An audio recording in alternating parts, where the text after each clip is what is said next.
Salut YouTube et salut Twitch. Aujourd'hui, on est en direct avec Lyra de l'OST 93 et Alma de la Pride des banlieues. Moi, vous me connaissez, je suis archi crasseuse. Je suis troublante acide du média à la fange et je suis accompagné d'archi crasseuse avec qui on va host cette petite table ronde en l'honneur du coup de cette Pride des banlieues, la fameuse Pride des banlieues qui du coup sera organisée le 6 juin de cette année. N'hésitez surtout pas à y aller ou si vous ne pouvez pas y aller, à minima à soutenir l'événement, notamment à travers le lien de la cagnotte qui sera en description ou en message épinglé dans le chat. Je laisse maintenant mes invités rapidement se présenter. Salut. Vas-y, commence Alma. Ouais. Du coup, je suis Alma, je suis bénévole à la Pride des banlieues depuis 4 ans et ça fait 2 ans que je suis responsable d'un dispositif qui s'appelle la Distrib de distribution de matos pour des personnes trans précaires en banlieue. Merci beaucoup pour l'accueil. Pas de soucis. Pas de quoi, c'est normal. Et du coup, Lyra? Oui, salut, moi c'est Lyra, du coup je suis porte-parole de la section de Seine-Saint-Denis de l'ESC, l'organisation de solidarité trans. Voilà, et je gère notamment tout ce qui est autour des prises de parole et de représenter l'association notamment en interview. Bah parfait. Très bonne introduction. Du coup, voilà. Du coup, on est accompagné de ces deux orgas aujourd'hui. Et on aimerait un petit peu aussi approfondir et vous présenter qu'est-ce que font exactement ces deux orgas, à commencer par donc la Pride des banlieues qui, malgré son nom un peu trompeur, fait peut-être un peu plus que simplement organiser cette Pride. Est-ce que tu peux nous en dire un petit peu plus, Alma? Ouais, tout à fait. La Pride des banlieues, c'est une asso qui a été créée en 2017 suite à l'affaire Théo. Et au début, donc, la première Pride des banlieues, c'est en 2019. Et à partir de 2022, on est devenu un mouvement. On a créé... on agit toute l'année sur du care communautaire, sur le dispositif dont je m'occupe sur du soin de la distribution et la solidarité pour des personnes trans précaires, des dispositifs de santé psy et sur des projets de soutien sur des enjeux de parentalité et puis plus généralement de représentation et de plaidoyer tout au long de l'année. Et donc avec notre gros mouvement notre moment annuel du coup de Pride de la Pride des banlieues en juin. Ok. Est-ce que tu peux peut-être nous en dire un peu plus, parce que sur le lien entre l'affaire Théo et la création de la Pride, parce que là, comme ça, on comprend pas forcément tout de suite le lien direct qu'il peut y avoir. Bien sûr, bien sûr. En 2017, donc l'affaire Théo, pour celles et ceux qui connaissent pas, c'est l'agression de un jeune en Seine-Saint-Denis par des agressions sexuelles et racistes par des policiers en Seine-Saint-Denis. Et donc suite à c'est une agression qu'on dénonce comme une agression au-delà de ce qu'a. C'est une agression sexiste. C'est un viol, hein, on peut le dire. Il y a eu viol dans cette histoire sur un jeune de banlieue de la part d'un policier. Ouais, au-delà de ce que a pu dire ou non la justice. Donc il y a des jeunes de Saint-Denis qui se sont constitués en association suite à ça. À la base, on était focus à Saint-Denis, on s'appelait Saint-Denis Ville au cœur, blablabla. Et dans un projet de care communautaire face notamment à des enjeux de violence policière et de violence raciste liés à la question de la banlieue et discrimination en banlieue. Et à partir de 2019, on a créé... Pardon, je ne veux pas lire le chat, pardon. Et à partir de 2019, nos bénévoles voulaient intervenir dans des collèges sur des questions de sensibilisation aux discriminations racistes, LGBTQIA+, phobes, islamophobes, et Et on a été refusé dans de nombreux collèges de Seine-Saint-Denis.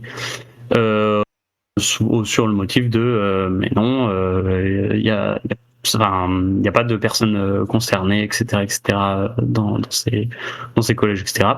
Et donc la première marche, donc c'était en juin 2019 sur le thème, sur le mot d'ordre banlieusard et fier, pour porter un enjeu de représentation et de dire que les personnes LGBTQIA+, en banlieue, précaires, racisées, etc., existent et que on est à... Vous avez des revendications spécifiques qui Ouais, sont liées et à l'intersection à la fois au de- fait d'être...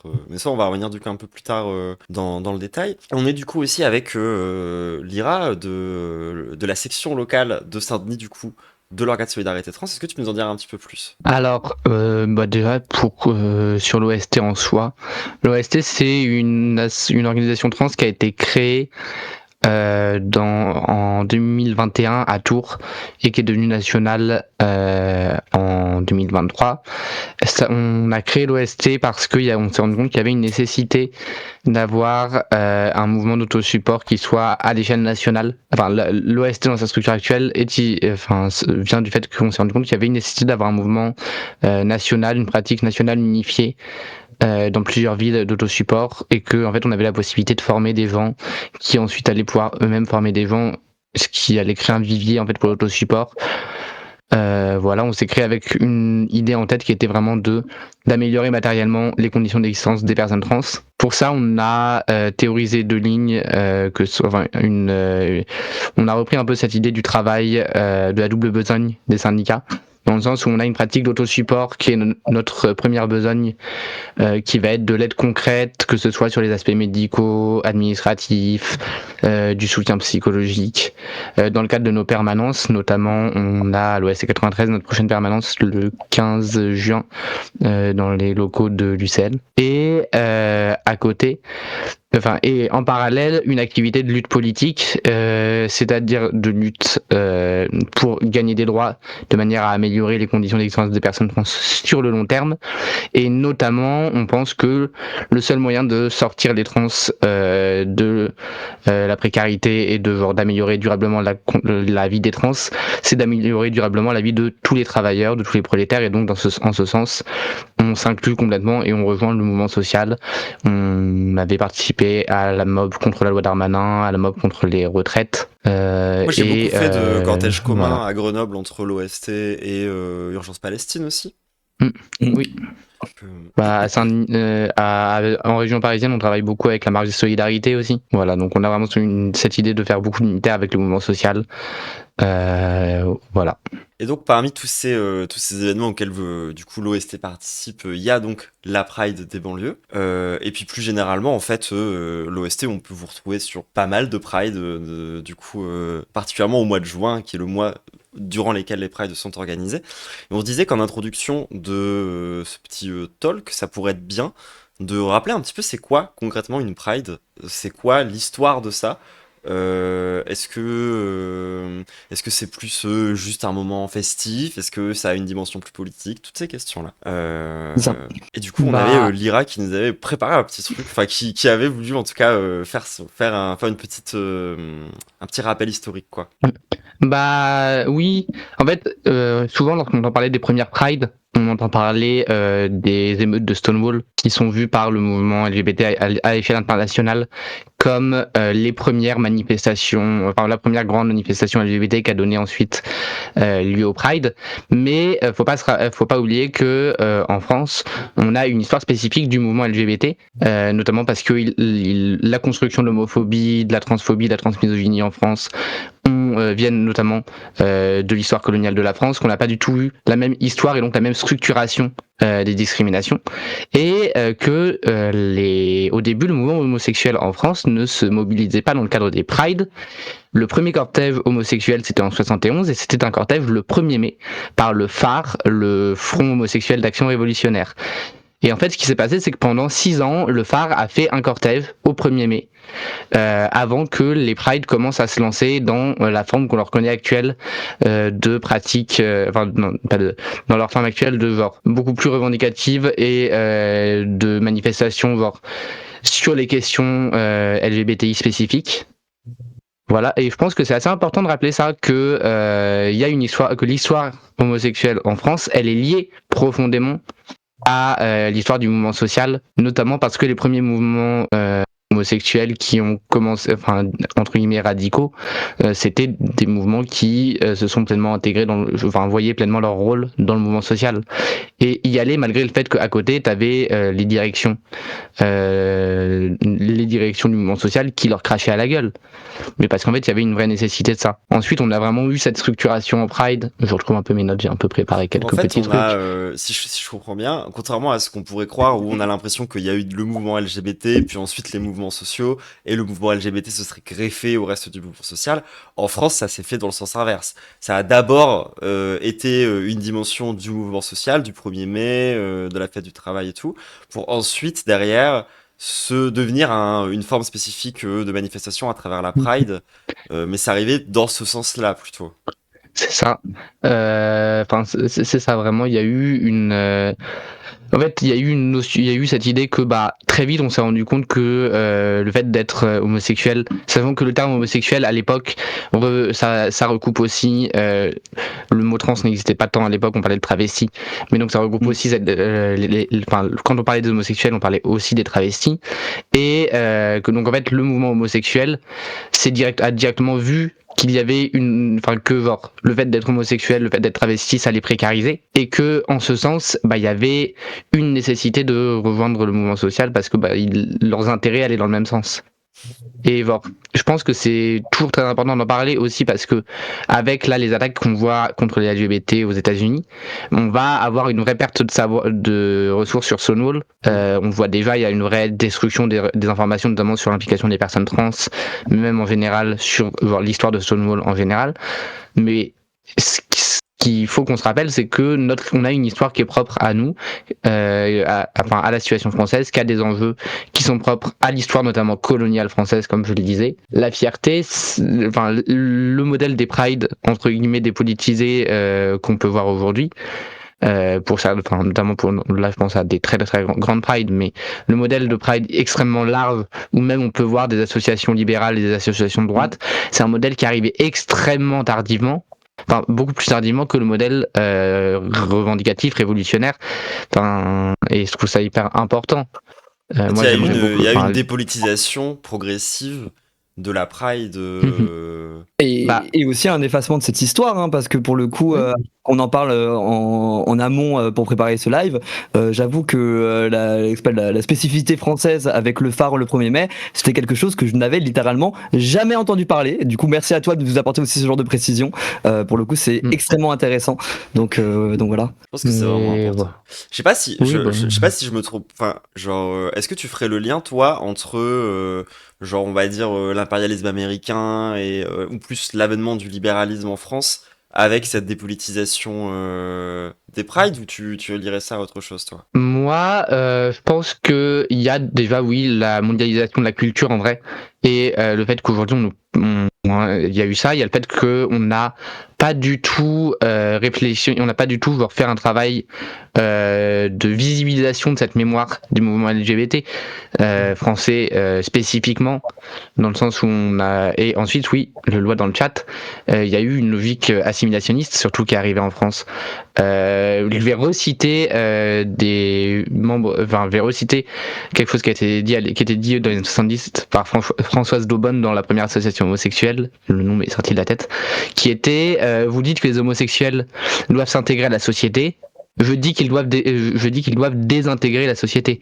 Déjà à l'époque, il y avait un refus de l'assimilation parce qu'en fait, déjà à l'époque, on avait compris qu'en fait, l'objectif des luttes homosexuelles, c'était pas de pouvoir devenir des PD prolétaires ou des trans prolétaires comme les autres et des PD bourgeois et des trans bourgeois comme les autres. C'était une libération globale et c'était une libération de notre classe en général, en fait.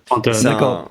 Et de toute façon, ça, c'est des discours que vous entendez beaucoup, je trouve, enfin, en tout cas chez nous, et je pense que c'est des discours qui sont vraiment en train de revenir assez fortement en vrai dans le débat public, et c'est vraiment pour le mieux, je pense, d'autant plus que on peut aussi rattacher ça à l'histoire de notre propre mouvement à nous en France, rappeler qu'on est révolutionnaire, enfin, plus aussi avec, Rappeler aussi, vas-y. rappeler aussi la période où aussi on a eu il y a eu une casse aussi des luttes LGBT au travers notamment genre du surfocus autour de la loi par exemple du mariage pour tous, etc. et tout, où c'était la principale revendication et qui était en vrai une revendication qui avait un but assimilationniste et qui a été, on va dire, un leurre et sur lequel on commence à peine à se reconstruire, j'ai l'impression, depuis quelques années, dans une forme de radicalité, etc. Mais déjà, en fait, ce côté assimilationniste, je trouve il se remarque directement quand tu regardes les termes qui ont été utilisés pour qualifier la Pride, ou pendant un temps, on a parlé de la Gay Pride aussi. J'ai l'impression qu'à travers ça, il y a un côté on va prendre les gens les plus respectables des LGBT, on va dire que c'est leur truc à eux, et ensuite on va tenter de les intégrer au maximum à la société, quitte à se séparer un peu du reste. Moi, c'est un peu le sentiment que ça me donne quand je vois qu'on a appelé ça la Gay Pride, mais peut-être que je me trompe, puisque gay, du coup, ça recouvrait aussi les réalités trans à une époque, quoi. Après, il y a aussi quand même quelque chose à prendre en... Enfin, aussi, le modèle assimilationniste, il a cet intérêt qui permet il permet d'intégrer notamment les personnes trans, surtout blanches et bourgeoises, les personnes LGBT, surtout les personnes blanches et bourgeoises, et majoritairement les hommes, et en fait, il exclut de fait toutes les populations qui souffrent d'une marginalisation en plus du fait d'être LGBT. Genre, en fait, de fait, l'assimilation, c'est pas l'assimilation pour tout le monde. Les queers, les tox, les exclus, les précaires, les folles, les irrécupérables, les violentes, les bruyantes, les mauvaises et les semardes, elles vont se faire dégager, en fait, elles seront pas assimilables. Parce que la bourgeoisie, elle veut un corps qui est capable de travailler. Et en fait, genre, spécifiquement, les folles, les personnes handi, en fait, on n'est pas capable de travailler. Enfin, on peut pas faire un 35 heures, c'est beaucoup plus dur pour nous. Et du coup, le patronat, il réalise qu'il y a une nécessité de ne pas nous laisser exister. Oui, exactement. D'autant plus que ça, quand on pense, c'est un truc sur lequel je reviens beaucoup. Quand on pense la théorie marxiste, on se rend bien compte que comment dire, ces oppressions-là sont surtout issues de cette base d'exploitation qui bénéficie concrètement à la bourgeoisie. Et donc, il faut revenir sur ces notions-là. Tu m'as vraiment cassé mon cerveau avec ta ref. Oui, j'avoue que tu m'as brain prise aussi, c'était exceptionnel. Merci à toi, très bonne. Faut savoir que j'ai vraiment ouvert le Twitter pour retrouver le. Très bonne blague. Alors, pour ceux qui n'ont pas la ref, c'était notre texte de lancement pour notre média, voilà. Et potentiellement une des plus grosses erreurs de notre média, c'était un peu cringe, on l'avoue. Un peu cringe, mais c'était mignon. C'était mignon, en vrai tout le monde voit ce qu'on veut dire. Mais donc du coup aujourd'hui on parle de la Pride en tant que du coup mouvement de revendication, en tant que mouvement révolutionnaire. Donc nous on fait le lien avec le reste du mouvement social. Mais aujourd'hui plus spécifiquement on est là pour parler de la Pride des banlieues. Et donc là je pense que la première question naturellement qui pourrait se poser, genre quand on entend ça, c'est pourquoi spécifiquement une Pride pour les banlieues? Pourquoi pas simplement faire la Pride de Saint-Denis ou juste la Pride parisienne en fait, puisque c'est l'Île-de-France, donc on pourrait simplement se poser, on pourrait se dire ça. C'est déjà que la France c'est quand même un pays qui est bien centraliste, alors que bon, en Île-de-France, autant qu'on soit centraliste jusqu'au bout aussi, hein. Genre c'est bon, normalement, on devrait faire ça à Paris, je comprends pas. Après, alors si je pense même on devrait faire ça, on devrait limiter la Pride au Marais. Genre, de l'entrée du Marais à la c'est ça, exactement. Et du coup, peut-être nous expliquer ça, Alma. Oui, Alma de fou. Ouais, carrément. Et merci aussi pour le petit récap le long récap qui était hyper intéressant. Et on aura l'occasion de peut-être d'en parler plus tard, mais sur l'assimilation encore à un truc dépolitisant, la Gay Pride, pour envoyer sur la dernière identité normalisée, etc., qui part la moins marginale, on aura l'occasion d'en parler plus tard sur probablement sur le même après des banlieues, on se fait appeler la Gay Pride de Saint-Denis par quotidien, etc., etc. Donc il y a même alors qu'on essaye encore de porter des identités voix spécifiques, etc. On souffre des médias mainstream et d'une voix. Bien sûr, c'est quotidien, mais du coup, c'est c'est vrai que une bourgeoisie qui veut absolument dépolitiser tous ces, enfin, et maintenir ce moment-là dans une dépolitisation. Voilà, c'est vrai que pour le coup, moi je pensais qu'on était quand même un peu revenu, même d'un point de vue un peu mainstream, etc., sur la question de la gay pride, à essayer de commencer à virer ce terme-là, etc.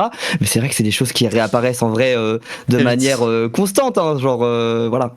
Le réflexe va très très vite. Mais du coup, pourquoi spécifiquement la Pride des banlieues? Ouais, bah du coup, nous, ce qu'on essaye de faire, c'est porter et pointer le vécu de personnes qui se retrouvent je veux pas sortir les mots-clés, mais qui se retrouvent à l'intersection de nombreuses discriminations, structures de domination, et en premier, notamment dans le titre, ce qu'on essaie principalement de porter, c'est les LGBTQIA+ phobie et le racisme qui est à l'origine même de la création des banlieues, et de cette volonté de l'État français d'encaserner les corps immigrés et ceux qui en sont issus de cette immigration en marge, loin des réseaux, etc., etc. Et donc tout ce qu'on essaie de faire, c'est à la fois porter ces identités, porter ce vécu de discrimination, et l'opposer à un discours homonationaliste qui essaie un peu ce qu'on disait tout à l'heure sur la Gay Pride du Marais, mais de récupérer, de s'approprier une histoire et une communauté pour des fins électorales par l'extrême droite, de dire, enfin, dans un discours parce que là, tu vois, si j'étais Pascal Pro, par exemple, je te dirais mais attends, mais de quoi tu parles? Il n'y a pas de LGBT en banlieue, voyons, parce que ça n'existe pas, c'est évident, parce que dans l'image de beaucoup de personnes, les LGBT, c'est un truc de citadin, genre vraiment de centre-ville quasiment, et de petits bourgeois blancs, quoi. Ouais, bah c'est de la connerie. Et c'est de la connerie pour moi. C'est une blague, évidemment. Je sais pas comment il faut répondre à Pascal Pro, mais en tout cas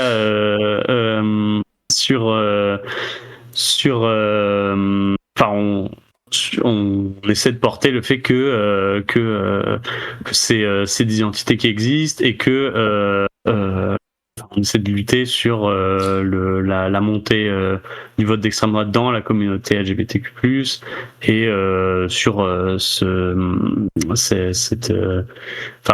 l'extrême droite qui essaie de s'acheter une image respectable, etc., et de s'approprier nos combats pour porter ces idées racistes, islamophobes et colonialistes.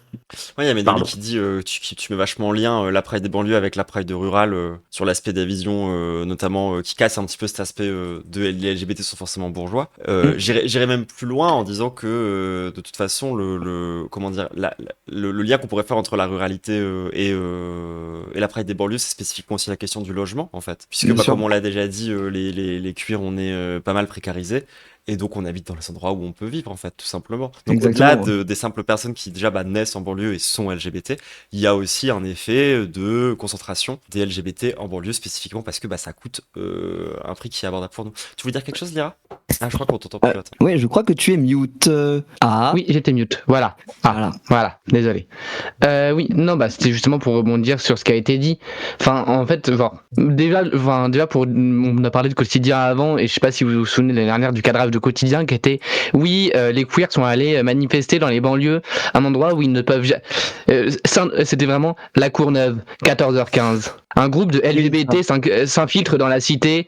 C'est la première fois qu'ils y rentrent depuis 5 ans. Et c'était un cadrage raciste. Ils avaient vraiment cherché toute la manif pour trouver des gens qui avaient fait un discours. Ils avaient coupé de manière à bien pouvoir instrumentaliser. Enfin, c'était vraiment une folie. Et en fait, c'est pas une pride, c'est pas la pride où on va dans les quartiers, non. En fait, c'est une pride dans nos quartiers parce qu'on y vit, on est majoritairement des prolos. Je suis désolé, mais le prix de la vie en centre-ville, c'est une dinguerie. En fait, on n'a pas les moyens, matériellement. Enfin, et Si parce que et bon, En fait, on va pas outre le faire fait du que vous tourisme là-bas. Genre, c'est Bah, des endroits où on habite. bah c'est ça. Et En fait, exactement. Bah pour Ah, le coup, c'est vrai que, alors étant donné que je suis moi-même aussi une queer de banlieue, voilà, moi je connais vraiment particulièrement aussi ce milieu social, etc. et tout. Comme tu peux dire, en effet, par exemple, il y a des problématiques liées au logement, le fait qu'on habite forcément, par exemple, bah, dans des quartiers populaires, en banlieue forcément, etc. et tout. Et c'est déjà une chance de pouvoir habiter quelque part en vrai, parce que voilà, si on reprend aussi le cas de beaucoup de personnes de queer de banlieue, en fait, les gens s'en rendent pas forcément compte parce que c'est des personnes qui sont, on va dire, un peu cachées, on va dire, de la vie, tout simplement. Mais c'est des gens qui sont souvent SDF pour beaucoup. Pour info, 30% des personnes trans ont déjà été SDF. T'as 24% des personnes trans qui déclarent avoir subi de la discrimination dans l'accès au logement. Il y a une vraie problématique quand t'es trans de trouver un logement. Je connais, je connais énormément de personnes trans dans mon entourage qui vont genre boy mode ou girl mode, mais de manière à trouver un tas, trouver un logement, parce qu'en fait aussi, pour avoir un logement, faut avoir un taf. On est exclu du taf. Aujourd'hui, t'as 60% des trans, ils ont pas de taf. Parce que t'en as 30% qui en trouvent jamais, et t'en as 30% qui se font virer dès qu'ils transitionnent. Rajoute à ça la question du travail du sexe, où beaucoup de nos sœurs sont concernées, parce que quand t'es exclu du travail et que t'as l'ensemble des gens qui te fétichisent, c'est un bon moyen de subsistance. Qui se retrouvent à être exclus de logement aussi, parce que bah si jamais tu fais du TDS chez toi, ton propriétaire, pardon, peut genre être poursuivi pour proxénétisme. Donc ça rajoute encore des justifications pour te virer de chez toi, quoi. Et je rajouterais aussi des spécificités aussi autres. Par exemple, moi je parle souvent aussi du milieu du scratch, c'est-à-dire du tatouage illégal, etc., qui se fait au sein de maisons, genre dans les appartements directement des personnes, parce qu'il n'y a pas possibilité d'avoir de studio et tout, d'intégration, on va dire, dans ce milieu du travail, etc. Et qui se font aussi réprimer par les propriétaires parce qu'en fait c'est du travail au black, c'est du passage très régulier. Du coup, il y a aussi suspicion des fois de TDS, mais même au-delà de ça, c'est déjà un travail qui est illégal et les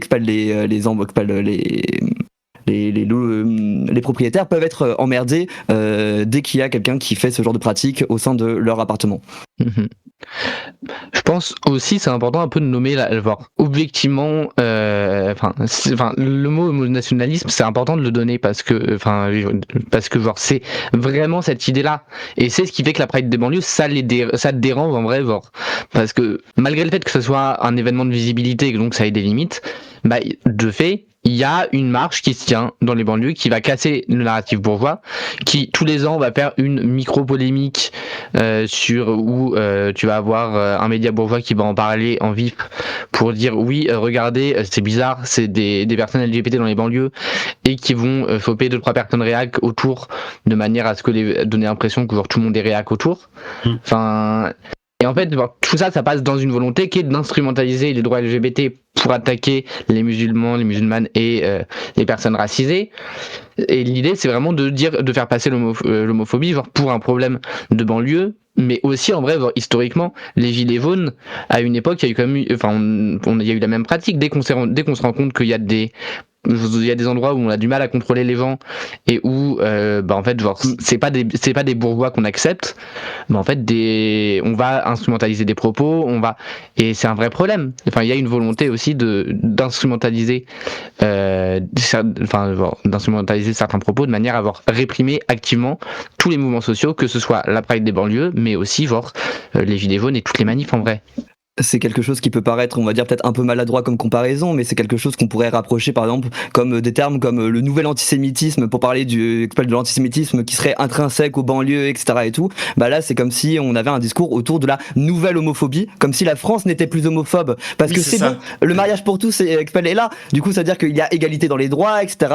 Mais que du coup, il y aurait une homophobie spécifique qui irait et qui serait la seule qui existe à l'heure actuelle, à l'intérieur des banlieues et aussi dans les gilets jaunes. Voilà, c'était aussi un procès qu'on faisait t'as pu le dire, le parallèle avec l'homophobie dans les Gilets jaunes, mais je me rappelle à l'époque des Gilets jaunes, il y avait aussi par exemple beaucoup de comparaisons avec disant que les Gilets jaunes étaient profondément antisémites, etc., que c'était un mouvement qui était intrinsèquement antisémite et qu'il fallait lutter contre les Gilets jaunes pour cette raison-là, donc voilà. Non, puis il y a toujours aussi ce truc de... en fait, on a l'impression qu'à chaque fois qu'on voit des cuirs ailleurs que, genre, dans un événement spécifiquement, genre, ailleurs qu'au Marais, concrètement, les gens sont surpris, quoi. Genre, il y a ce truc de... attends, mais du coup, ils peuvent aussi être dans les vrais... dans les entre guillemets, vrais manifs. Il y a vraiment ce truc où, comme ça correspond pas au narratif, cette idée qu'on se fait, cette image qui est créée par la droite et les médias de ce que sont censés être les LGBT, quoi, les gens se retrouvent par être surpris. Et ça mène littéralement à de l'homophobie, quoi, parce que ça revient à nier notre existence dans la plupart des espaces, que c'est des espaces qu'on habite. Oui, j'ai une homophobie spécifique à des banlieues ou des quartiers populaires ou de la ruralité aussi, alors que c'est la société entière qui est raciste parce que homophobe parce que patriarcale, et la société entière qui est raciste parce que ils s'attendent à ce que, où seraient sinon les personnes LGBTQ+, issues de milieux populaires ou racisés, etc. Vivent ces identités dans le 16e ou d'autres centres-villes bourgeois, etc. Ce serait nécessairement plus surtout que plus tu montes en bourgeoisie, plus justement les dièses d'intolérance contre les homosexuels, ils sont vénères. Genre, entre les thérapies de conversion et ces trucs-là. Ah, mais. Non, mais même, petite anecdote. Moi, à un moment, on était. Vas-y, j'ai jamais eu de problème dans le 93, j'ai jamais eu de problème nulle part. Et à un moment, on se déplace à Tours après une manif. On prend le train, on va à Tours. Et à Tours, on se fait agresser. On sort de la gare de Tours, on se fait agresser par des boucs qui nous tombent dessus et qui essayent de nous arracher nos affaires et tout. Et on va au Comico, parce que ils ont cassé l'une d'une amie à moi. On porte plainte. Et à ce moment-là, le keuf nous regarde droit dans les yeux et fait: et sinon, c'est pas trop dur de vivre à Saint-Denis? Et on est là, on est en mode c'est-à-dire que frère, on s'est jamais fait agresser à Saint-Denis, on s'est fait agresser en mettant un pied à Tours, bon. C'est ce que je dis. C'est ce que je dis souvent aux gens, hein, ce que je crains le plus dans la rue le soir, moi c'est les vieux gars en after work qui bossent dans le tertiaire et qui sont bourrés en sortant du bar et qui viennent t'agresser. C'est l'écrasante, genre, en tout cas moi de mon vécu à Grenoble, c'est pas là où j'habite du coup en quartier que je me fais emmerder, alors que dès que je vais dans le centre-ville et qu'il y a tous les petits gens qui travaillent dans les bureaux à longueur de journée, qui sortent le soir pour leurs after-work, eux, ils sont très casse-couilles. Eux, pour le coup, ils sont vraiment, vraiment, vraiment très chiants. Ouais, c'est ça. Moi, j'ai jamais eu de problème en vivant aussi dans le 9-4. Voilà, parce que moi, je suis originaire j'habite actuellement dans le 9-4, etc. et tout. Ça fait plusieurs années que j'y habite. Jamais eu aucun problème dans mon quartier. De temps en temps, on vient me questionner sur le fait que je suis trans, etc. et tout. Et pour le coup, les gens sont toujours hyper chill. Moi, je leur explique, etc. et tout. Je leur raconte ma vie. Ils sont genre très ok, en mode genre ouais bon, on comprend pas forcément des fois, et moi je suis en mode genre c'est pas grave forcément, et dans tous les cas le plus important c'est pas forcément d'avoir une compréhension énorme, etc. et tout, mais en l'occurrence moi on m'agresse pas dans mon quartier. Par contre je vais en plein centre de Paris la nuit, ça peut un peu plus déraper pour le coup. En fait, ils se rendent pas compte les endroits où nous on se sent vraiment en sécurité et les endroits où on se sent pas tant en sécurité, qui sont pas les mêmes que les personnes cis, les personnes hétéros, et où du coup ils comprennent pas forcément ce genre de dynamique, je pense, très sincèrement. Hein. Et que leur vision de l'insécurité, elle est profondément raciste. Oui, totalement. Elle n'est pas liée nécessairement à une niveau réel etc. Mais que la gestion et le concept d'insécurité, ça s'appuie sur une conscience raciste de son environnement.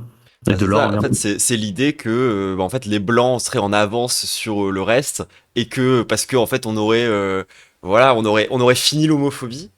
Du coup, c'est plus que le truc entre guillemets dans leur discours des sauvages et ce genre de choses, tu vois. Ce qui est complètement con et faux, genre à tous les niveaux, quoi. Dans le sens où eux-mêmes sont encore turbo homophobes Et en termes de mise en danger, désolé, mais ça marche pas, ça va pas dans ce sens-là, en fait. Les blancs, vous êtes encore complètement homophobes, mais genre, à un niveau, comme tout le monde, quoi. Enfin, genre, faut arrêter, faut sortir de ce discours-là, quoi. Faut sortir de cette idée-là. Il y a quand même un truc que j'aimerais ajouter qu'on n'a pas mentionné et quand même assez important de mentionner parce qu'on parle d'homonationalisme, on parle genre de fait de pinkwashing et genre la Pride des banlieues, c'est aussi une Pride où, enfin nous à l'OST on a eu des Prides qui nous ont posé problème. Shout out à Lille parce qu'on ramenait un drapeau palestinien et genre la Pride des banlieues reste une Pride où on peut tenir un discours anti-impérialiste, genre un vrai discours anti-impérialiste, un vrai discours de soutien. Et en fait, genre aujourd'hui, il est nécessaire de faire le lien entre le fait que la raison pour laquelle la bourgeoisie elle va se radicaliser, elle va vouloir nous opprimer de plus en plus, elle va s'attaquer aux homosexuels, elle va s'attaquer aux trans. C'est surtout en fait parce qu'elle a besoin de se préparer à la guerre, elle a besoin de se remilitariser. Et pour ça, il faut un corps social qui soit un corps social calme, un corps social uniforme et un corps social prêt au travail, sain. Et du coup, pour ça, en fait, ça veut dire qu'il faut assimiler tout ce qu'on peut assimiler, dégager tout ce qu'on peut dégager. Et de fait, les trans, dans ce cadre d'un corps social qui se reproduit, qui travaille, on rentre pas dedans. Pareil pour les homosexuels. Et ça, je pense, c'est important aussi de le prendre en compte. C'est que on est dans un centre impérialiste, mais que de fait, la Pride se tient dans le 93. N'oublions pas que le 93 a été conçu structurellement comme genre un prolongement de l'histoire coloniale française et qu'on lui a donné qu'on a donné au 93, au 94, au 95 les numéros de départements qui étaient avant donnés à l'Algérie française, parce qu'en fait genre on les perçoit comme ça. De fait, il y a une vision des banlieues comme d'une un peu colonie, colonie intérieure. Oui, comme une colonie intérieure. Et donc genre on est aux périphéries du centre impérialiste, et donc il faut qu'on porte un discours anti-impérialiste directement ici en fait. Genre, c'est une nécessité et c'est essentiel.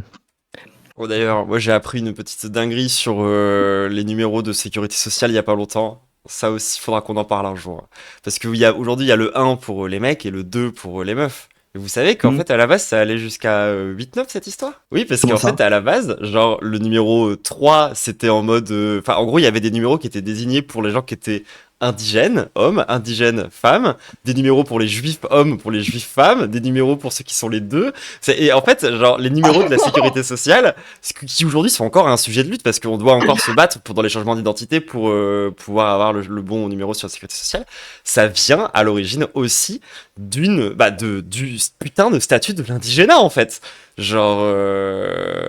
c'était une façon de refaire ça. Il faudra que je vous sorte un jour, que je pull-up tout ce que veulent dire précisément chaque numéro, mais c'était une énorme dinguerie, les gens. C'est-à-dire qu'à la base même les numéros dans la sécurité sociale, ça servait à distinguer les blancs des autres, quoi. Et les juifs n'étaient pas blancs à cette époque. Toujours pas vraiment, d'ailleurs. Donc, c'est des histoires qui sont importantes à rappeler, d'autant plus tu revenais tout à l'heure, Lyra, sur aussi les origines coloniales aussi de notre lutte politique. Et c'est aussi dans ces endroits-là qu'il faut retrouver cette spécificité-là, quoi. Et d'ailleurs, c'est hyper intéressant si à un moment vous avez le temps et la déterre de lire des procès qui ont été faits à l'époque où la France colonisait l'Algérie, sur notamment des hommes algériens, et où systématiquement, en fait, on mettait en avant pour justifier le fait qu'ils étaient coupables, le fait qu'ils étaient féminins. Il y a eu une instrumentalisation, une construction d'un rejet de la féminité chez l'homme, de manière à le présenter l'homme féminin comme une personne dangereuse, et qui en vrai font partie des racines de l'homophobie et de la transmisogynie actuelle. Il y a vraiment cette idée de la dangerosité dans la féminité qui était donnée à la fois on allait les surviriliser et les féminiser dès qu'on avait besoin de condamner notamment les hommes. On pourrait même reboucler du coup sur l'origine du coup de la Pride des banlieues, qui raconte un peu ça, ce dynamique de féminisation à travers la violence sexuelle qui a été faite du coup de la part d'un policier sur un jeune de banlieue. Ça rentre justement dans cette analyse là. autour de la question de la féminisation. La féminisation et du coup du contrôle du corps, hein, parce que la Qui est- féminisation aussi c'est un rapport au contrôle du corps. Et il faut distinguer le chat, la féminisation de la transition. La féminisation, c'est quand c'est quelque chose qu'on t'impose. C'est à travers de la violence sexuelle, c'est à travers des dynamiques qui sont des dynamiques d'oppression. C'est pas les gens d'eux-mêmes genre se transitionnent. C'est vraiment une mécanique oppressive à la base. Genre quand on vous dit les populations racisées étaient féminisées, c'est pas pour dire qu'on les faisait transitionner. Oui, c'est ça, on leur mettait pas de l'ostrogel, etc. et tout. Bien C'est sûr, les ça. gens, soyez malins, s'il vous plaît. C'est pas bête, c'est une façon en fait de les féminiser, on va pas symboliquement presque, mais Bien pas sûr. que, enfin symboliquement c'est presque trop léger parce que on parle quand même de violence sexuelle et de ce genre de choses. Bien sûr. Donc ça va au-delà du symbole parce que ça met en jeu de la violence quoi, mais c'est de ça dont on parle quoi. Du coup, on est un peu revenu sur justement le traitement de la Pride de l'an passé. Lyra, tu voulais peut-être, enfin, tu disais que tu avais préparé un truc sur par rapport à quotidien. Est-ce que tu as dit déjà les trucs que tu avais à dire du coup, on Bon, j'ai enchaîne pas préparé. Oui, non, j'ai pas préparé grand-chose. Vas-y, en fait, j'ai vu le cadrage était infâme et genre, il est très typique du mouvement bourgeois et il faut se rappeler, et genre quotidien, faut pas l'oublier, c'est genre c'est une émission qui très vite s'est placée du côté des homosexuels bourgeois et après et genre s'est positionné comme une organisation comme genre une émission progressiste, mais à côté a complètement a genre donné énormément de voix à l'affaire Mila par exemple et genre a permis de diffuser un discours homo-nationaliste très rapide, enfin de manière très violente en fait, et ça faut pas l'oublier. Et en plus de ça, ils font venir des littéral racelars, ils vont venir Sarkozy qui lâche des dingueries racistes sur leur plateau. Enfin non, c'est une. Et puis quotidien, il se positionne vraiment comme cette histoire de c'est moral pour l'homophobie quoi. C'est une question individuelle, c'est dans la tête des gens. Et vu qu'ils ont cette définition-là qui est purement genre en mode t'es homophobe quand tu détestes ouvertement les homosexuels, ils vont limiter la question de l'homophobie par exemple aux chrétiens matrixés qui sont en mode la colère de Dieu va s'abattre sur la France. Hein. Et du coup ils vont résumer l'homophobie à quelque chose de caricatural sans se rendre compte déjà de l'homophobie que eux-mêmes portent à travers leur discours et surtout de qu'est-ce qu'est vraiment fondamentalement l'homophobie, en particulier en France. Ils passent complètement à côté de la question, du coup même en se pensant progressiste, plus progressiste que de gauche, hein, parce que je pense pas que Quotidien revendique d'être de gauche. Ils se retrouvent à faire des sujets. C'est la décadence. C'est la décadence. Très bien posé. Pour Quotidien, c'est ça l'homophobie, quoi. Ils se rendent pas compte, en fait, ça. Et du coup, leur inconscient raciste qui leur fait dire que c'est soit des chrétiens matrixés, soit des arabes musulmans. C'est-à-dire que c'est comme ça qu'ils font le lien dans leur tête, je pense. Oui, c'est ça. Et en vrai, c'est le propre du libéralisme aussi, déjà, d'avoir cette réduction, on va dire, des oppressions au travers notamment des questions comme le langage, qui sont des questions qui sont quasiment genre secondaires en vrai en termes d'oppression, genre qui sont, on va dire, juste le résultat genre d'un tout un système, on va dire, oppressif, et du coup de réduire, on va dire, à la chose la plus, on va dire, la plus minime, l'effet le plus minime et le plus concret qu'on peut remarquer dans le quotidien, mais qui en vrai n'est pas du tout la source même de l'homophobie, du sexisme, du racisme, etc. Ouais, et c'est toute une machine à dépolitiser tous les sujets auxquels il pourrait être frotté. Et je sais pas exactement ce que tu voulais c'était en plus Lyra, mais ce reportage en question sur la Pride des banlieues 2025, alors que tout au long de la marche, tout au long des slogans, on pourra revenir sur à quoi ça ressemble concrètement une Pride des banlieues un peu plus tard. Mais tout l'idée c'est de dire que on vit ici, on reste ici, on porte la voix de nos quartiers, de nos frères et de nos sœurs et de nos camarades de banlieue. Ils ont réussi à tourner ça en disant et vous, comme tu disais Lyra, et vous qui venez à la Courneuve, etc. Et suivi d'interviews de trois pélos sur le coin de la marche en disant vous voyez, il y a la Pride extérieure et les habitants de banlieue locaux et en opposant les deux mondes. Ce qui a aucun sens, que ce soit par rapport à l'identité de l'événement ou même en général, ce qui n'a aucun sens tout court. En fait, ils essayent quelqu'un dans le chat l'a dit, mais en fait, ils essayent à travers ce discours-là aussi, ils essayent de faire de la Pride une espèce de truc civilisateur, quoi. En mode, c'est ça, comme si ce serait ça, comme si la Pride, ça représenterait donc la civilisation occidentale d'une manière bizarre, donc on est quand même bien opprimé, quoi. Et que du coup, d'aller le faire ailleurs, ce serait une façon de continuer ce truc, d'aller civiliser les quartiers, d'aller civiliser la ruralité, etc. Et ça rebondit énormément avec le discours par exemple que va tenir l'antisémitisme lorsqu'elle va nous dire que oui, non mais vous comprenez les LGBT en Palestine, on les jette du toit. Le Chicken for KFC. Enfin, genre, il y a une vraie instrumentalisation des luttes LGBT. Et d'ailleurs, ce qu'on remarque, c'est qu'actuellement, maintenant qu'ils ont capté que les masses LGBT elles s'en battaient vraiment les couilles de soutenir Israël parce que ils toléraient le mariage gay et qu'il y avait une pride à Tel Aviv avec Barbara Bush qui mixe. Maintenant ils ont capté qu'on s'en battait les couilles et du coup qu'est-ce qu'ils font? Ils reprennent les poncifs homophobes et transphobes parce que ils n'ont aucun intérêt, parce qu'en fait notre intérêt aujourd'hui se situe du côté des peuples soumis à l'impérialisme, parce qu'en fait, ce sont nos frères et nos sœurs de classe, et on ne pourra pas être libre dans un monde capitaliste tant que, notamment, les Palestiniens, mais je pense aussi à nos frères et sœurs cubains, je pense à énormément de Kurdes, Philippins, enfin énormément de personnes, etc. De partout, quoi, l'internationalisme. Oui, et d'ailleurs j'y pense, oui. Je viens de voir dans le chat, merci Marisk. Qui donne l'info que l'OST a publié un appel, je crois, contre la venue de Barbara Bush à Grenoble. Ouais, très bien ça, il faut pas... surtout qu'il y a des gens très bien qui mixent aussi à Grenoble, qui font du DJing. Je sais, genre, on pourrait inviter à sa place, je sais pas, moi je dis ça comme ça. Voilà. Des gens qui sont en début de carrière, qui mixent 3 fois déjà ce mois-ci, enfin bref.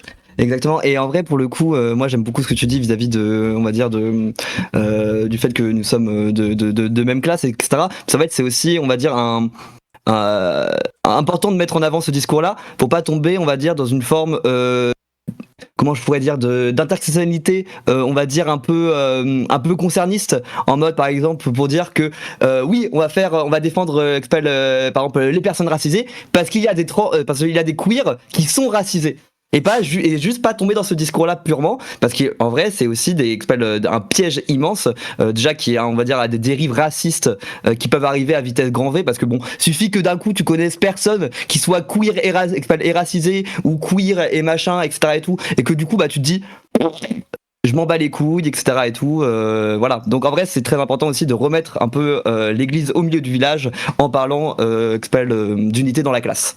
D'où l'importance justement, même en fait, de faire noter qu'on vit sous un système capitaliste qui a différentes structures, mais que par exemple les trans, les raisons de l'oppression des trans, c'est pas la transphobie. La transphobie, elle est pas innée, elle vient pas non plus même c'est pas les religieux qui sont transphobes. Non, la raison pour laquelle il y a de la transphobie, c'est qu'on a besoin d'envoyer les gens travailler, parce qu'on a besoin d'envoyer les gens à l'armée, que les trans, on montre qu'on peut changer de sexe, que c'est chiant, et qu'en fait, et du coup, si on revient à la racine de ça, l'une des premières choses à faire pour lutter contre la transphobie, c'est de lutter contre l'impérialisme. Et lutter contre l'impérialisme, c'est aussi lutter contre le racisme. Il y a pas d'idée d'intersectionnalité. Il y a un aspect que nos luttes sont des luttes prolétaires parce qu'elles sont reliées, parce que c'est le même système qui nous opprime et que ce système il est lié. C'est pas différentes luttes dans des silos séparés. C'est ça.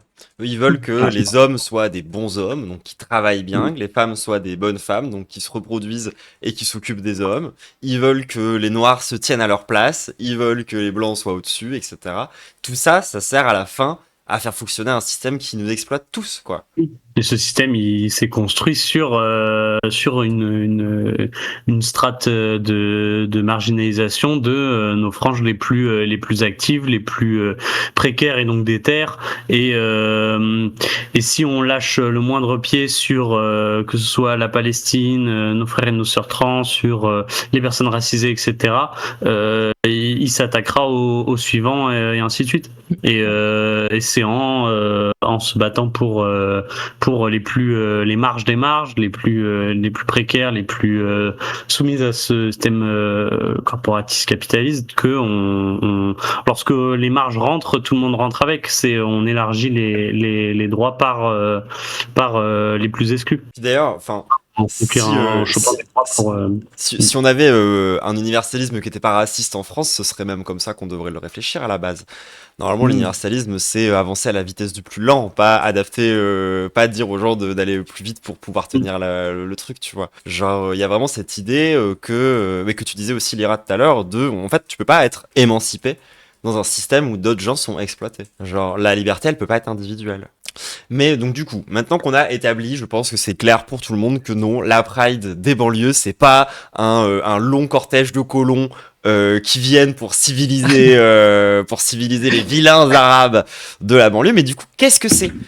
À quoi est-ce qu'on peut s'attendre concrètement dans une Pride des banlieues ?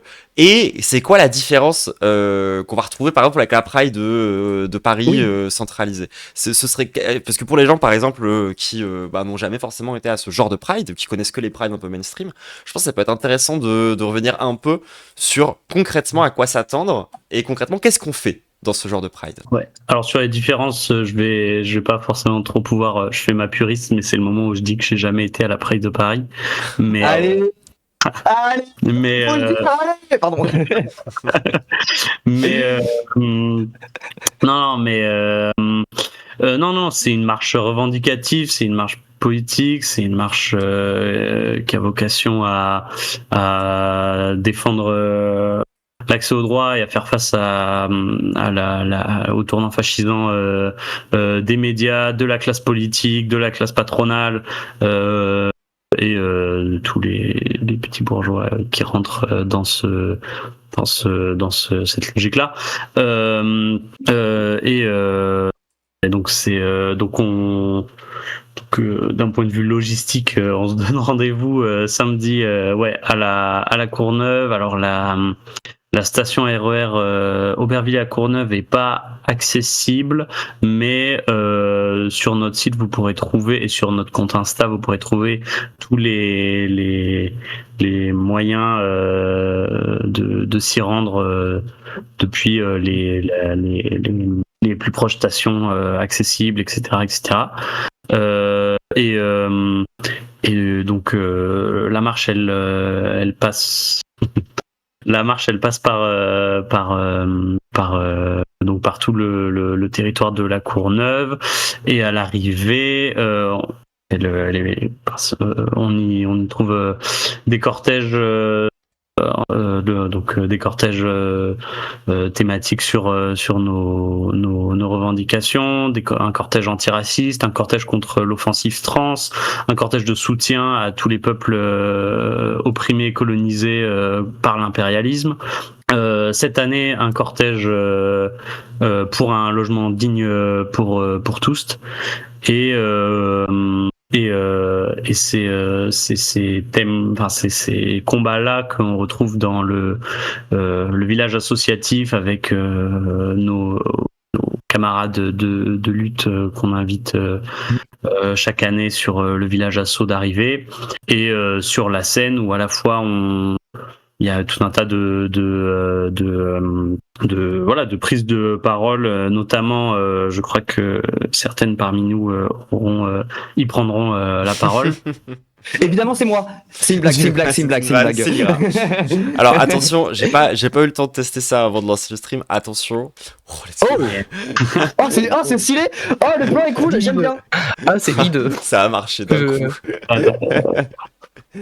Et donc du coup ça c'est le site de la Pride des banlieues. Tout le monde, vous pouvez voilà, que j'ai spammé dans le chat. N'hésitez pas à cliquer.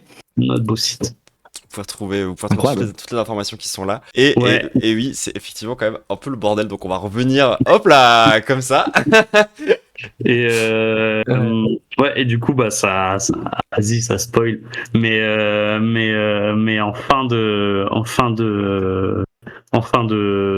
journée, on y retrouve sur le village asso et sur les 2 soirées qui suivent des artistes qui des artistes live, des DJ, des artistes drag, etc.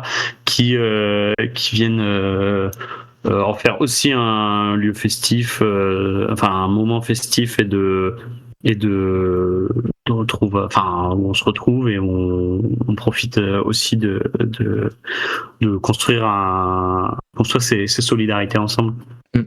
Donc sur l'after party et l'after d'after qui seront cette année encore. D'after. Oui, bah ça c'est les soirées d'appart. Voilà, ça on n'en parlera pas. Il y en aura sûrement. J'imagine bien qu'il y aura sûrement des gens qui vont organiser ça, mais c'est pas la question de la Pride des banlieues, évidemment. Attention, la Pride c'est un moment pour faire communauté, quoi. Donc... Oui. Ouais. Moi, je me permets parce que j'ai fait quand même pas mal de Pride, même l'année dernière, je crois que j'ai fait 5 Pride, un truc comme ça. La Pride des banlieues, c'est vraiment la Pride la plus cool qu'on ait faite. Le cortège de l'OST était vraiment trop stylé, on était là, on scandait, tout le monde était derrière nous, ça reprenait les slogans, les gens étaient hyper déter, et notamment il y a une anecdote moi que j'aime beaucoup. À un moment, on vient nous voir et on nous fait, oui, il y a le tram, en gros, on devait passer sur les voies de tram. Et on nous fait, oui, il va falloir passer vraiment au pas, genre très très vite. Et j'étais à l'animation et on se regarde avec ma camarade et on est en mode attends, on a moyen de faire un truc. Et on explique à tout le monde et le cortège a traversé les voies de tram au pas en chantant International. Et c'était extraordinaire. Et en fait, c'est des moments dont je me souviens parce que c'était marquant. C'est legit une des prides les plus stylées. C'est une pride aussi où les bénévoles sont vraiment attentifs à beaucoup de choses. Nous, on avait notamment eu des bénévoles qui étaient venus nous voir parce qu'il y avait un drapeau et les gens n'étaient pas sûrs que ce soit un drapeau OK. Du coup, les gens étaient venus nous voir en mode hey, est-ce que vous savez si... Et en fait, et voilà, en fait, c'est une pride qui est accessible et ce qui est assez bien à souligner en vrai, c'est sympa, c'est important, c'est utile de faire ça quand on a des communautés qui sont en grande partie handi, voilà. Et oui, non, c'est clairement venez, en fait, ça va être incroyable, venez dans le cortège de l'OST. Nous, je sais que cette année, on va faire un cortège très unitaire, comme le veut la tradition de cortège de lutte de l'OST. C'est-à-dire que nous, dans notre cortège, il y aura aussi la fédération syndicale étudiante qu'on a invitée. Nous, on est en tête de stream. Il y a pas longtemps, d'ailleurs. On est avec Franklore, mais à côté, on a aussi invité la fédération syndicale étudiante, le comité de soutien à la révolution aux Philippines, avec qui on avait fait beaucoup de contacts au moment de la mort de Kadaisy, qui était une femme trans. On a aussi invité les Invertis. Morsure lesbienne, je crois que c'est le nom du collectif. On a invité énormément de gens. Il y aura la CVT Morsure lesbienne. Oui. Et non, c'est un cortège de lutte. C'est vraiment c'est une tradition qu'il y a à l'OST du cortège de lutte. Ah, et Morsure, ça lutte bien. Hein. Je vais rejoindre Morsure lesbienne, moi, si ça vous dérange pas. C'est terrible. Et voilà, donc non, en vrai, venez dans le cortège de l'OST, ce serait le meilleur. J'ai envie de dire comme à chaque manif, mais bon, c'est mon expérience personnelle aussi à Grenoble. Hein. Moi, chaque fois que je vais dans une manif, je vais voir à l'OST parce que c'est là où il y a le plus de gens qui crient. Ah, mais déjà un truc qui. Après les femmes trans et crier. Vous découvrirez le nouveau. Vous pourrez découvrir le nouveau. Oui, il y aura aussi un stand à la fin et vous pourrez découvrir le nouveau couplet de l'International. Je n'en dirai pas plus. Waouh! Ah ouais, ça tease. Il a une nouvelle release partie de l'International, incroyable. Ouais, il faut y être. Ouais. C'est là. Oufissime. Mais voilà un truc déjà qui nous distingue de la Pride de Paris, c'est qu'on a des cortèges trop cool, quoi, trop stylés. Et dans que ce soit le cortège trans, le cortège de l'OST qui est le meilleur, c'est sûr, mais d'ailleurs, pour faire un peu de la pub à Grenoble, on a aussi une Pride à Grenoble qui s'avère être pas mal radicale. Nous, on est trop petits pour avoir plusieurs Pride en tant que telles, mais notre Pride est bien politique par rapport à ça. Mais c'est ça, mais c'est aussi. Oui. À Paris, tu le disais, il y a, les cortèges il y a énormément de cortèges, les cortèges sont nuls. Faut aussi rappeler qu'à Paris, il y a le littéral cortège des keufs. Les keufs ont un cortège Air France, dont les avions servent quand même à avoir déporté des gens. Et à bombarder aussi, Air France fabrique des armes.